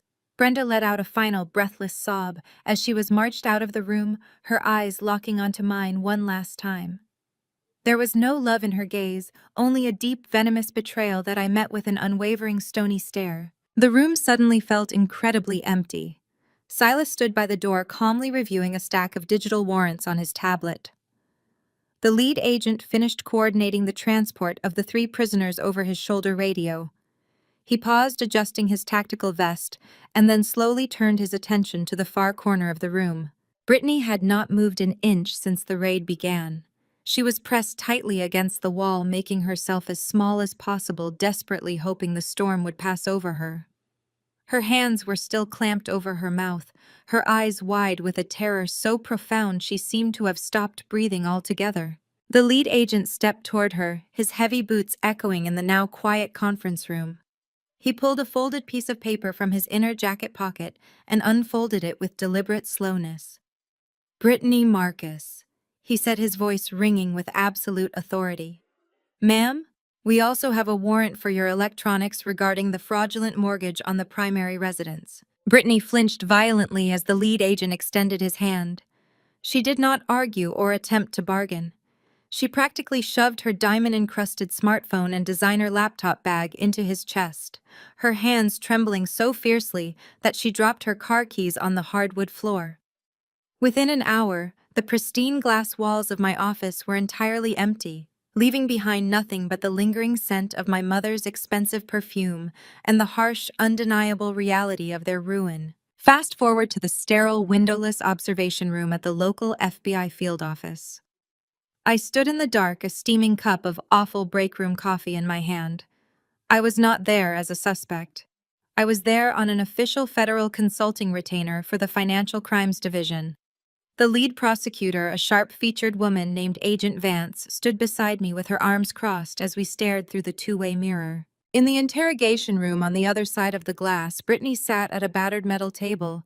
She looked completely out of place in her tailored silk blouse, shivering uncontrollably under the harsh, buzzing fluorescent lights. 2 seasoned agents sat across from her, a mountain of my highlighted forensic ledgers stacked neatly between them. They did not even have to press her. They simply read her Miranda rights, and the golden child completely shattered. "It was not my fault," Brittany blurted out before the agents could even ask their first question. "DeAndre forced me to do it." He told me if I did not forge the mortgage documents, the men he borrowed money from would kill him. He manipulated me, and my father knew. Thomas knew everything from the very beginning. He told DeAndre to use the retirement accounts to hide the cartel transfers. They used me because my name was on the estate trust. I am a victim here. I took a slow sip of my coffee, watching my sister systematically destroy the two men who had worshipped the ground she walked on. For 30 years, Thomas and Brenda had paraded Brittany around country club dinners and social galas, bragging about her fierce loyalty to the family.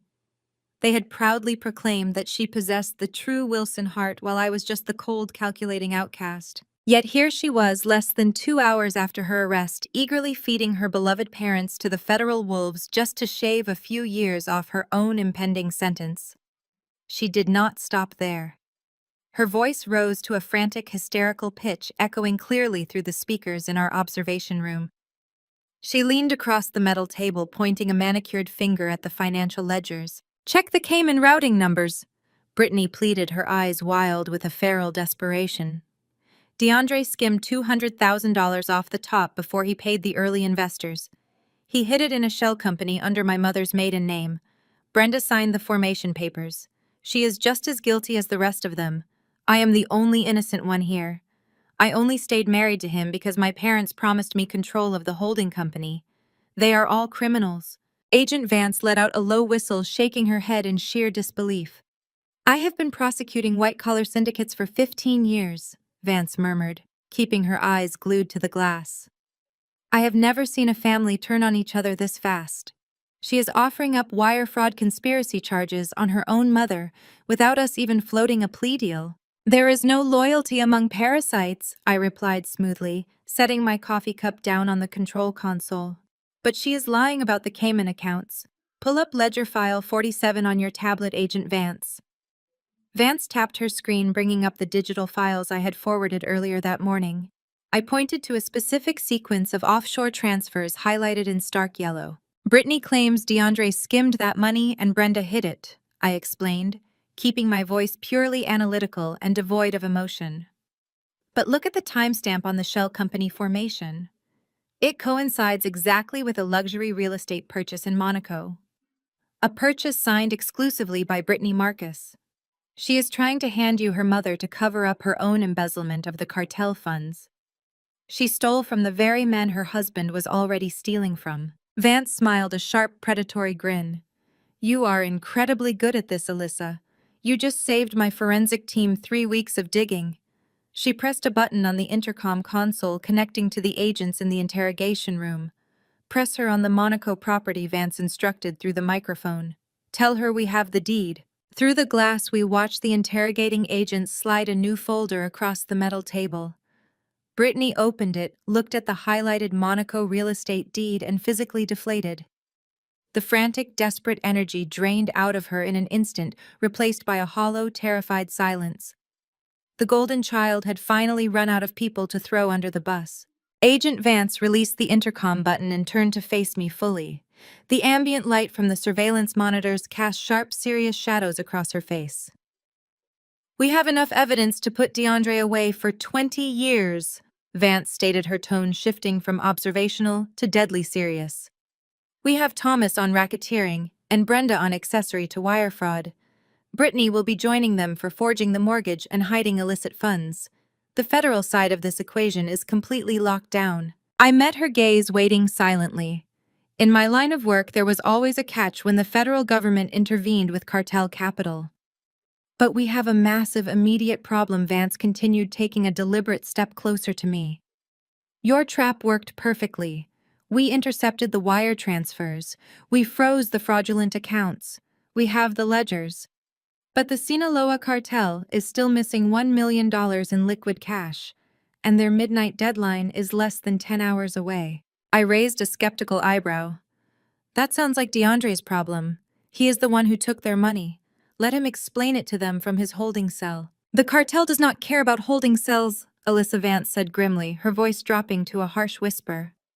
"When midnight strikes and their money does not clear, they will not just write it off as a bad investment. They will send a message. They know DeAndre is in custody, so they will go after the collateral. They will go after anyone sharing the Wilson bloodline to make a horrific example out of the unpaid debt. We can offer you protective custody, but you know how these syndicates operate. They have a very long, very violent reach. I kept my posture perfectly relaxed, betraying none of the tension that suddenly spiked in my chest. What are you proposing, Agent Vance? Vance tapped her tablet again, pulling up a deeply buried, highly encrypted asset file. Your forensic sweep was thorough, Alyssa, but you missed one final safety net. Thomas created a blind trust 10 years ago, completely detached from the Wilson Holding Company and shielded from the current asset freeze. It contains exactly $1.2 million in untraceable bearer bonds. Vance locked her eyes onto mine, delivering the final devastating hook. We need you to authorize the immediate liquidation of that blind trust. We use the bonds to quietly pay off the cartel and prevent a bloodbath tonight. But there is a catch. Thomas named you as the sole executor of the trust, and authorizing this transfer means you will have to admit to the federal government that you knew about his hidden assets all along. I stared at Agent Vance, the hum of the observation room suddenly feeling oppressive. Thomas had made me the executor of a blind trust without my knowledge, a classic maneuver to shield his illicit funds behind my clean, heavily vetted financial license. If I authorized the transfer, I risked implicating myself in a federal conspiracy. But if I refused, the cartel would hunt down my bloodline, dragging me into a war I did not start. I did not know about the trust, Vance, I stated, my voice devoid of hesitation. My father forged my digital signature on the executor assignment. It is a textbook layering tactic, but I have the master override credentials for Wilson Holdings legacy accounts. Print the liquidation authorization and the federal restitution waivers. I am not just going to authorize the transfer. I am going to make him sign away his entire life. Vance nodded, signaling a junior agent to draft the paperwork. 10 minutes later, I walked out of the observation room and pushed open the heavy steel door of Interrogation Room B. Thomas and Brenda sat on opposite sides of a bolted-down aluminum table. They wore matching orange jumpsuits, the stark institutional fabric stripping away the last remnants of their country club veneer. Brenda was sobbing quietly into her hands. Thomas stared blankly at the gray wall, his posture completely hollowed out. I dropped a thick stack of federal transfer documents onto the metal table. The sharp slap made them both flinch. The cartel deadline is midnight, I said, my voice echoing off the concrete walls. DeAndre failed to secure the funds. The wire is frozen. In exactly 4 hours, the Sinaloa Syndicate is going to start executing our extended family to settle the debt. They will not stop with DeAndre. They will target you. They will target Brittany, and they will target me. Thomas looked up, his eyes bloodshot and unfocused. We have nothing left, Alyssa.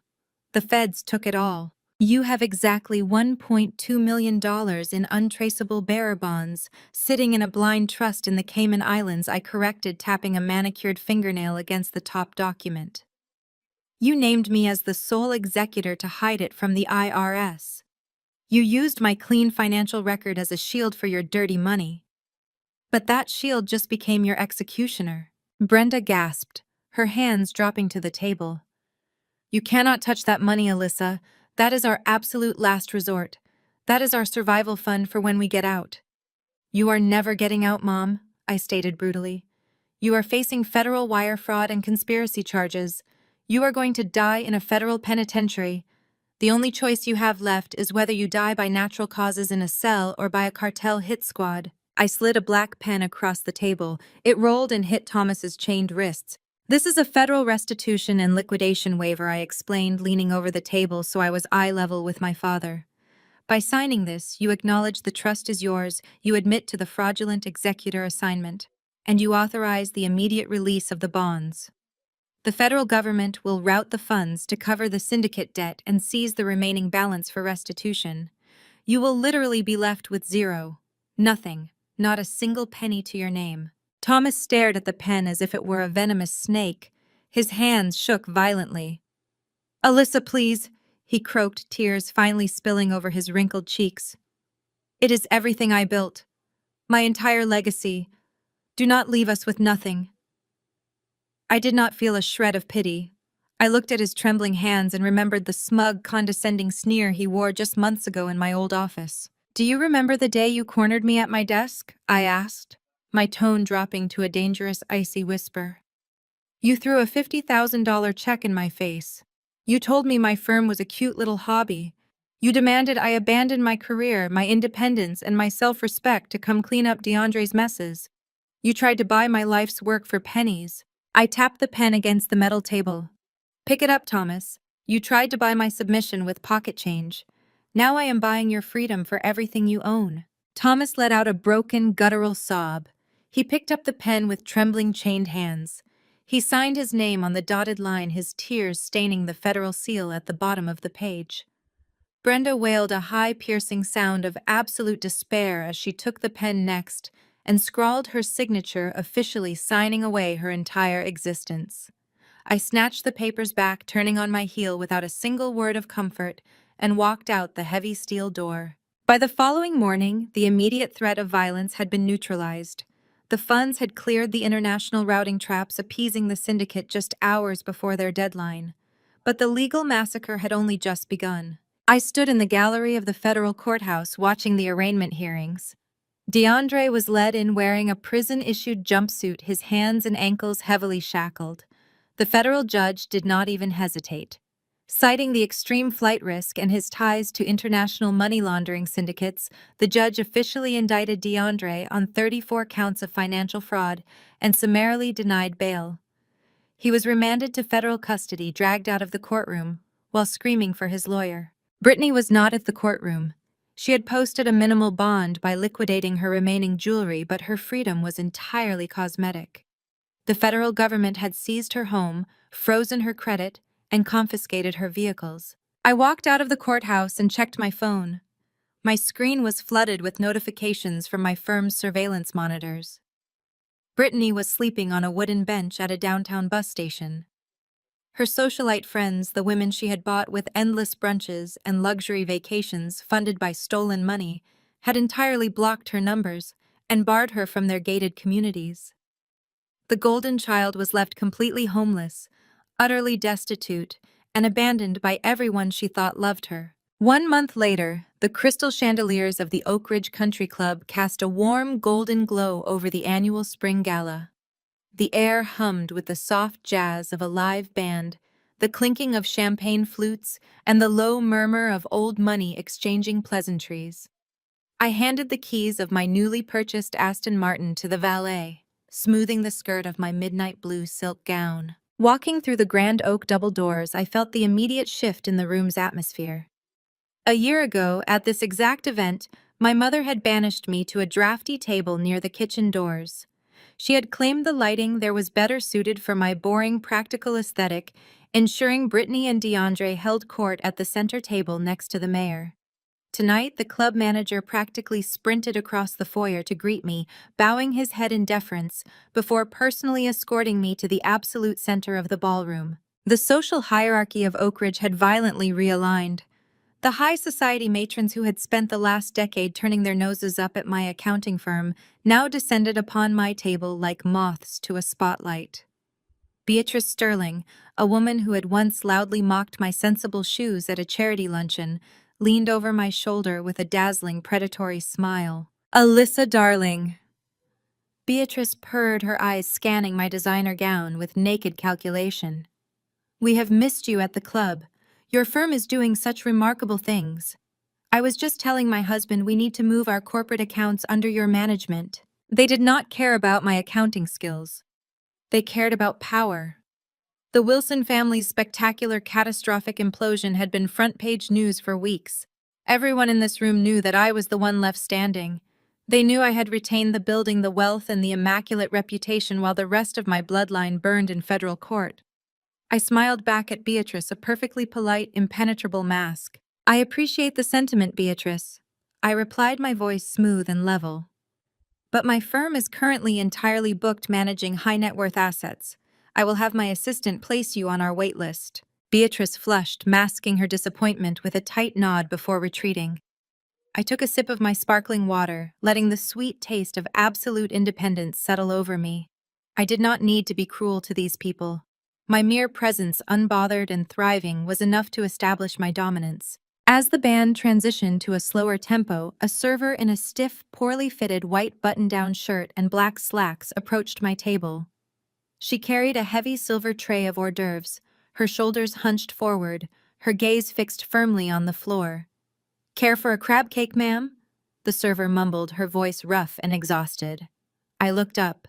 The breath hitched slightly in my throat, though I forced my expression to remain entirely blank. It was Brenda. The woman who used to dictate the club's floral arrangements and terrorize the waitstaff over lukewarm soup was now serving it. Without her weekly salon blowouts, expensive manicures, and diamond tennis bracelets, she looked remarkably small. The harsh reality of minimum wage labor had aged her a decade in a single month. The federal government had seized their bank accounts, and I had forced them to liquidate their final offshore safety net to prevent a cartel bloodbath. They were left with absolutely nothing. Now Brenda was passing out appetizers to pay the mounting legal fees for her court-appointed public defender. Brenda raised her head, finally making eye contact with me. The silver tray in her hands rattled violently as she realized who she was serving. All the color drained from her face, leaving her a ghostly, sallow white. She opened her mouth, her lips trembling, but no sound came out. The sheer suffocating weight of her humiliation hung in the air between us. I did not flinch. I did not offer her a sad smile, nor did I twist the knife with a sarcastic remark. I simply looked at the tray, picked up a small cocktail napkin, and met her eyes with absolute chilling indifference. "No, thank you," I said. Brenda swallowed hard, a tear spilling over her eyelashes and cutting a track through her cheap foundation. She hastily bowed her head and practically fled toward the kitchen, nearly colliding with a busboy carrying a bin of dirty dishes.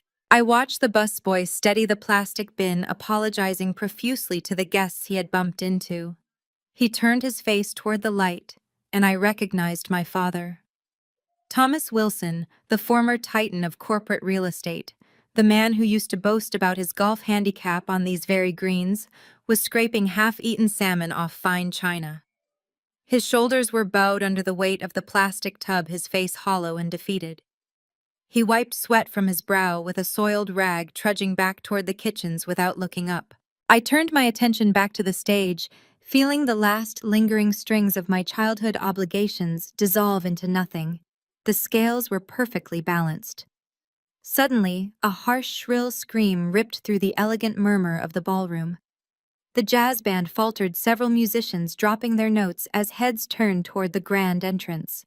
Two burly security guards were grappling with a woman desperately trying to claw her way into the gala. She looked manic.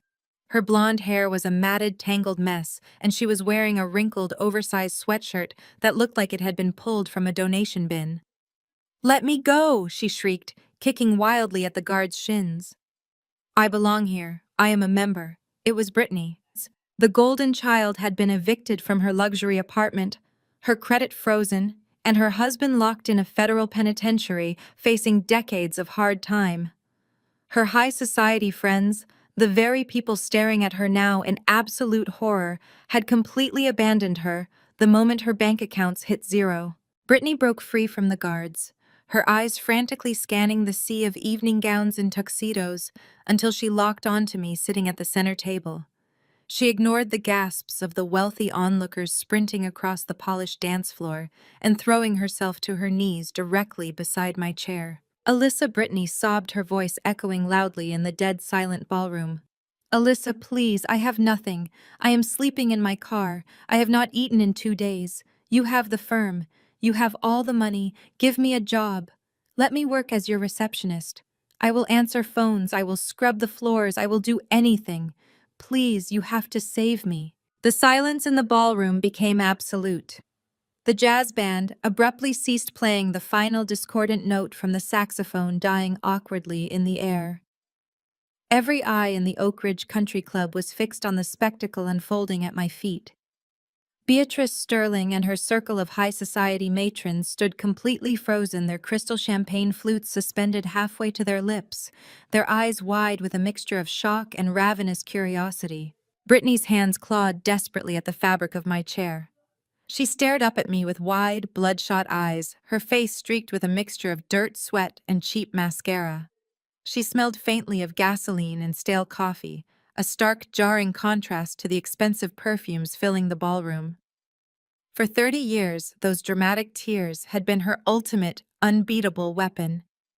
They had shielded her from consequences, secured her luxury trust funds, and convinced our parents to overlook every single one of her malicious, selfish choices. Even now, completely ruined and facing federal indictment, she fully expected me to cave under the weight of public scrutiny. She thought the pressure of the staring elite would force me to play the role of the benevolent, forgiving sister just to save face. I looked down at her, my expression as unyielding and cold as carved stone. I reached for my crystal water glass, took a slow, measured sip, and set it back down on the pristine white tablecloth. "Let go of my chair, Brittany," I said. My voice was not loud, but in the cavernous, breathless quiet of the room, it carried with devastating clarity. "You are wrinkling the silk." She recoiled as if I had physically struck her, falling back onto her heels on the polished hardwood floor. "Alyssa, please," she whimpered, her voice cracking into a pathetic, high-pitched whine. "You cannot do this. We are sisters. We are family." I was tricked. DeAndre ruined my life. He lied to me about the cartel money. I did not know what he was doing. I am innocent. I leaned forward, resting my elbows on the table, fixing her with a gaze that stripped away her last remaining shreds of dignity. "Do not insult my intelligence, and do not waste the time of everyone in this room," I replied smoothly. "You are not a victim. You knew exactly where that money was coming from. In fact, you were so completely aware of the illicit funds that you actively tried to steal them from your own husband before the federal government could freeze the accounts." A collective sharp gasp rippled through the crowd of onlookers. Beatrice Sterling clutched the pearl necklace at her throat, leaning in closer to catch every word. "I did not!" Brittany shrieked, her voice pitching into a desperate defensive squeal. "That is a lie. You are making that up to turn everyone against me. I am the federal financial consultant who audited your offshore accounts, Brittany." I stated, my tone dripping with absolute, unassailable authority. "I tracked the exact digital timestamp when you forged the wire transfers. I saw the deed to the luxury villa in Monaco that you purchased using cartel capital. You bypassed DeAndre's shell companies and routed the money directly into a private account under your own name. You did not come here tonight because you are innocent. You came here because the FBI seized your Monaco villa, the cartel wants their blood money back, and you have finally run out of gullible people to manipulate." Brittany's mouth opened and closed silently, resembling a fish suffocating on dry land. The illusion she had tried to spin was completely and permanently shattered.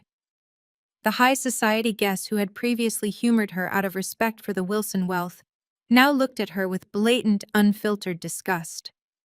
She was no longer a fallen socialite. She was a radioactive liability. "Just give me a job," she begged, shifting her tactic from feigned innocence to raw, groveling desperation.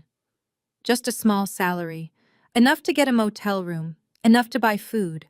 I will sign a non-disclosure agreement. I will stay in the basement where no one can see me." "You have millions, Alyssa. You own the entire accounting firm. A minimum wage job is absolutely nothing to you. You owe me this." "I owe you nothing," I replied, my voice dropping to a glacial, uncompromising whisper. "For my entire life, you and our parents treated me like an expendable asset. You used my name to secure fraudulent loans. You drained my college funds to pay for your lavish, grotesque wedding. You mocked my career, my clothes, and my independence while you leeched off an international criminal syndicate." I stood up from my chair, towering over her trembling form. I looked past Brittany and scanned the perimeter of the ballroom. Standing near the swinging doors of the kitchen, frozen like statues, were Thomas and Brenda. They were still wearing their soiled staff uniforms. My mother held a serving tray tightly against her chest, her knuckles white. My father clutched a dirty cleaning rag, his shoulders slumped. They were watching the absolute destruction of their golden child, paralyzed by the horrific realization that this pathetic creature on the floor was the direct result of their own parenting. I turned my attention back to Brittany. Do you remember the day I came to Mom and Dad begging for a small loan to cover my accounting certification exams? I asked, projecting my voice so my parents could hear every single syllable clearly across the room. You were sitting on the couch, browsing a catalog for your third luxury SUV. Mom handed you a platinum credit card and turned to me with a sneer. I locked eyes with Brittany, reciting the exact words Brenda had used to dismiss me all those years ago, replacing my name with hers to deliver the ultimate poetic justice. You need to learn how to survive in the real world, Brittany. Consider this your first lesson. Brittany let out a gut-wrenching feral wail. She lunged forward desperately, reaching for the hem of my midnight blue gown, but the two burly security guards were already there. They grabbed her by the arms, hauling her roughly to her feet. No, she screamed, thrashing wildly as her feet left the hardwood floor. You cannot leave me like this. Alyssa, they are going to kill me. You have to save me. The guards dragged her backward across the polished dance floor. Her frantic screams echoed off the high vaulted ceilings, growing fainter as they forced her through the heavy oak double doors and out into the cold, unforgiving night air. The heavy echoing thud of the doors closing behind her signaled the absolute final severance of my ties to the Wilson family. I remained standing calmly, smoothing the silk of my gown. The silence in the ballroom was profound, heavy with the weight of the spectacle they had just witnessed. Slowly, I shifted my gaze back to the kitchen doors. Thomas and Brenda had not moved an inch. They stood in silent shame, their faces pale, sunken, and utterly defeated. They had spent 3 decades building a toxic legacy of fraud, entitlement, and cruelty, and in a matter of minutes they had watched it completely evaporate. They finally realized the sheer magnitude of what they had destroyed, and that there was absolutely no one left to save them. I sat back down, picked up my sparkling water, and offered a polite nod to the band leader. The soft jazz resumed, and I enjoyed the rest of my evening. I stared down at my sister. The raw desperation in her voice was a jarring, almost grotesque contrast to the decades of arrogant entitlement she had worn like a crown. She clung to the midnight blue silk of my gown, her tears leaving dark, wet stains on the fabric, surrounded by the breathless, electrified silence of the Oak Ridge Country Club. I did not pull away immediately. I let her sit there on her knees, forcing her to let the reality of her position marinate under the blinding, unforgiving light of public scrutiny. The high society matrons who had once fawned over her designer bags now physically stepped back, pulling their expensive evening gowns tight against their legs as if her poverty were a contagious disease. "You expect me to believe you did not know what DeAndre was doing?" I asked, my voice dropping to a glacial, uncompromising register that carried effortlessly across the quiet ballroom. "You expect anyone in this room to believe that?" Brittany sobbed, nodding frantically, her tangled blonde hair falling across her face. "I swear, Alyssa, I just signed the papers he gave me. I am an innocent victim." "You signed the operating agreements for 7 different shell companies," I stated, ticking the facts off with clinical, devastating precision. "You personally authorized the international wire transfers to the Cayman accounts. You drove the 6-figure sports cars, you wore the cartel-funded diamonds, and you actively mocked anyone who actually worked for a living. You were not a victim, Brittany. You were a willing, enthusiastic accomplice." Her grip on my dress loosened. The attendees, once her loyal subjects, murmured in blatant disgust. "You cornered me at my office just a few months ago." I continued, taking a deliberate step back so she fell forward slightly onto the polished hardwood. "You threw a check in my face. You told me my career was a cute little hobby. You demanded I abandon my firm to clean up your husband's mess so you could maintain your illusion of superiority. Now that the illusion is completely shattered, you want to play the helpless martyr. It will not work." I signaled to the security guards, who immediately stepped forward, grabbing her firmly by the arms. As they hoisted her up, I leaned in close, ensuring my voice carried straight to the kitchen doors, where our parents stood frozen. "Do you remember what Mom told me the day she forced me to hand over my college savings to pay for your lavish wedding?" I asked, my eyes locking onto Brenda's pale, sunken face across the room before snapping back to Brittany. "She said, you need to learn how to survive in the real world. Consider this your first lesson. Brittany let out a gut-wrenching feral wail as the guards dragged her backward. Her frantic screams echoed off the high vaulted ceilings, growing fainter and more desperate as they forced her through the heavy oak double doors and out into the cold night. I turned my attention back to the kitchen doors. Thomas and Brenda had not moved an inch. The silver tray in my mother's hands finally slipped from her trembling fingers, crashing to the floor with a deafening clatter that made several guests jump. They stood in silent, paralyzing shame, their faces hollow and utterly defeated. Looking at the aftermath of their golden child's public destruction, they finally realized the sheer magnitude of what they had lost. I turned my back on them, returning to my table without a second glance. 6 months later, the morning air was crisp and thick with the promise of new beginnings. I stood at the center of the downtown warehouse district, wearing a tailored white suit and a bright yellow hard hat. The crumbling, abandoned commercial building my grandfather had left me in his will, the exact same building my father had once called a worthless pile of bricks when he tried to force me to sell it to cover Brittany's mounting debts, now towered behind me. It was framed by towering construction cranes and heavy steel scaffolding. This was no longer just a dilapidated shell. It was the future headquarters of Wilson Financial Holdings and the anchor of a massive multi-million-dollar urban revitalization project. I gripped the ceremonial silver shovel, flanked not by blood relatives, but by the people who had truly earned my loyalty. To my right stood Marcus, my lead forensic accountant, who had worked tirelessly by my side to navigate the federal audits and shield my firm from the cartel fallout. To my left was Diane, the fierce corporate attorney who had ensured every single asset I owned was protected by impenetrable legal armor. They were my chosen family, a circle built entirely on mutual respect, competence, and unwavering trust, rather than toxic obligation and guilt. To building legacies that last, I announced to the crowd, driving the shovel deep into the earth and tossing the first mound of dirt. Flashbulbs erupted from the local press, capturing the milestone. The crowd of angel investors and city officials applauded enthusiastically. There was no inherited wealth here, no dirty cartel money, no manipulative strings attached.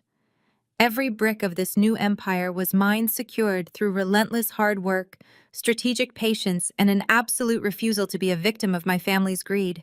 Later that evening, I stood by the floor-to-ceiling windows of my pristine downtown penthouse.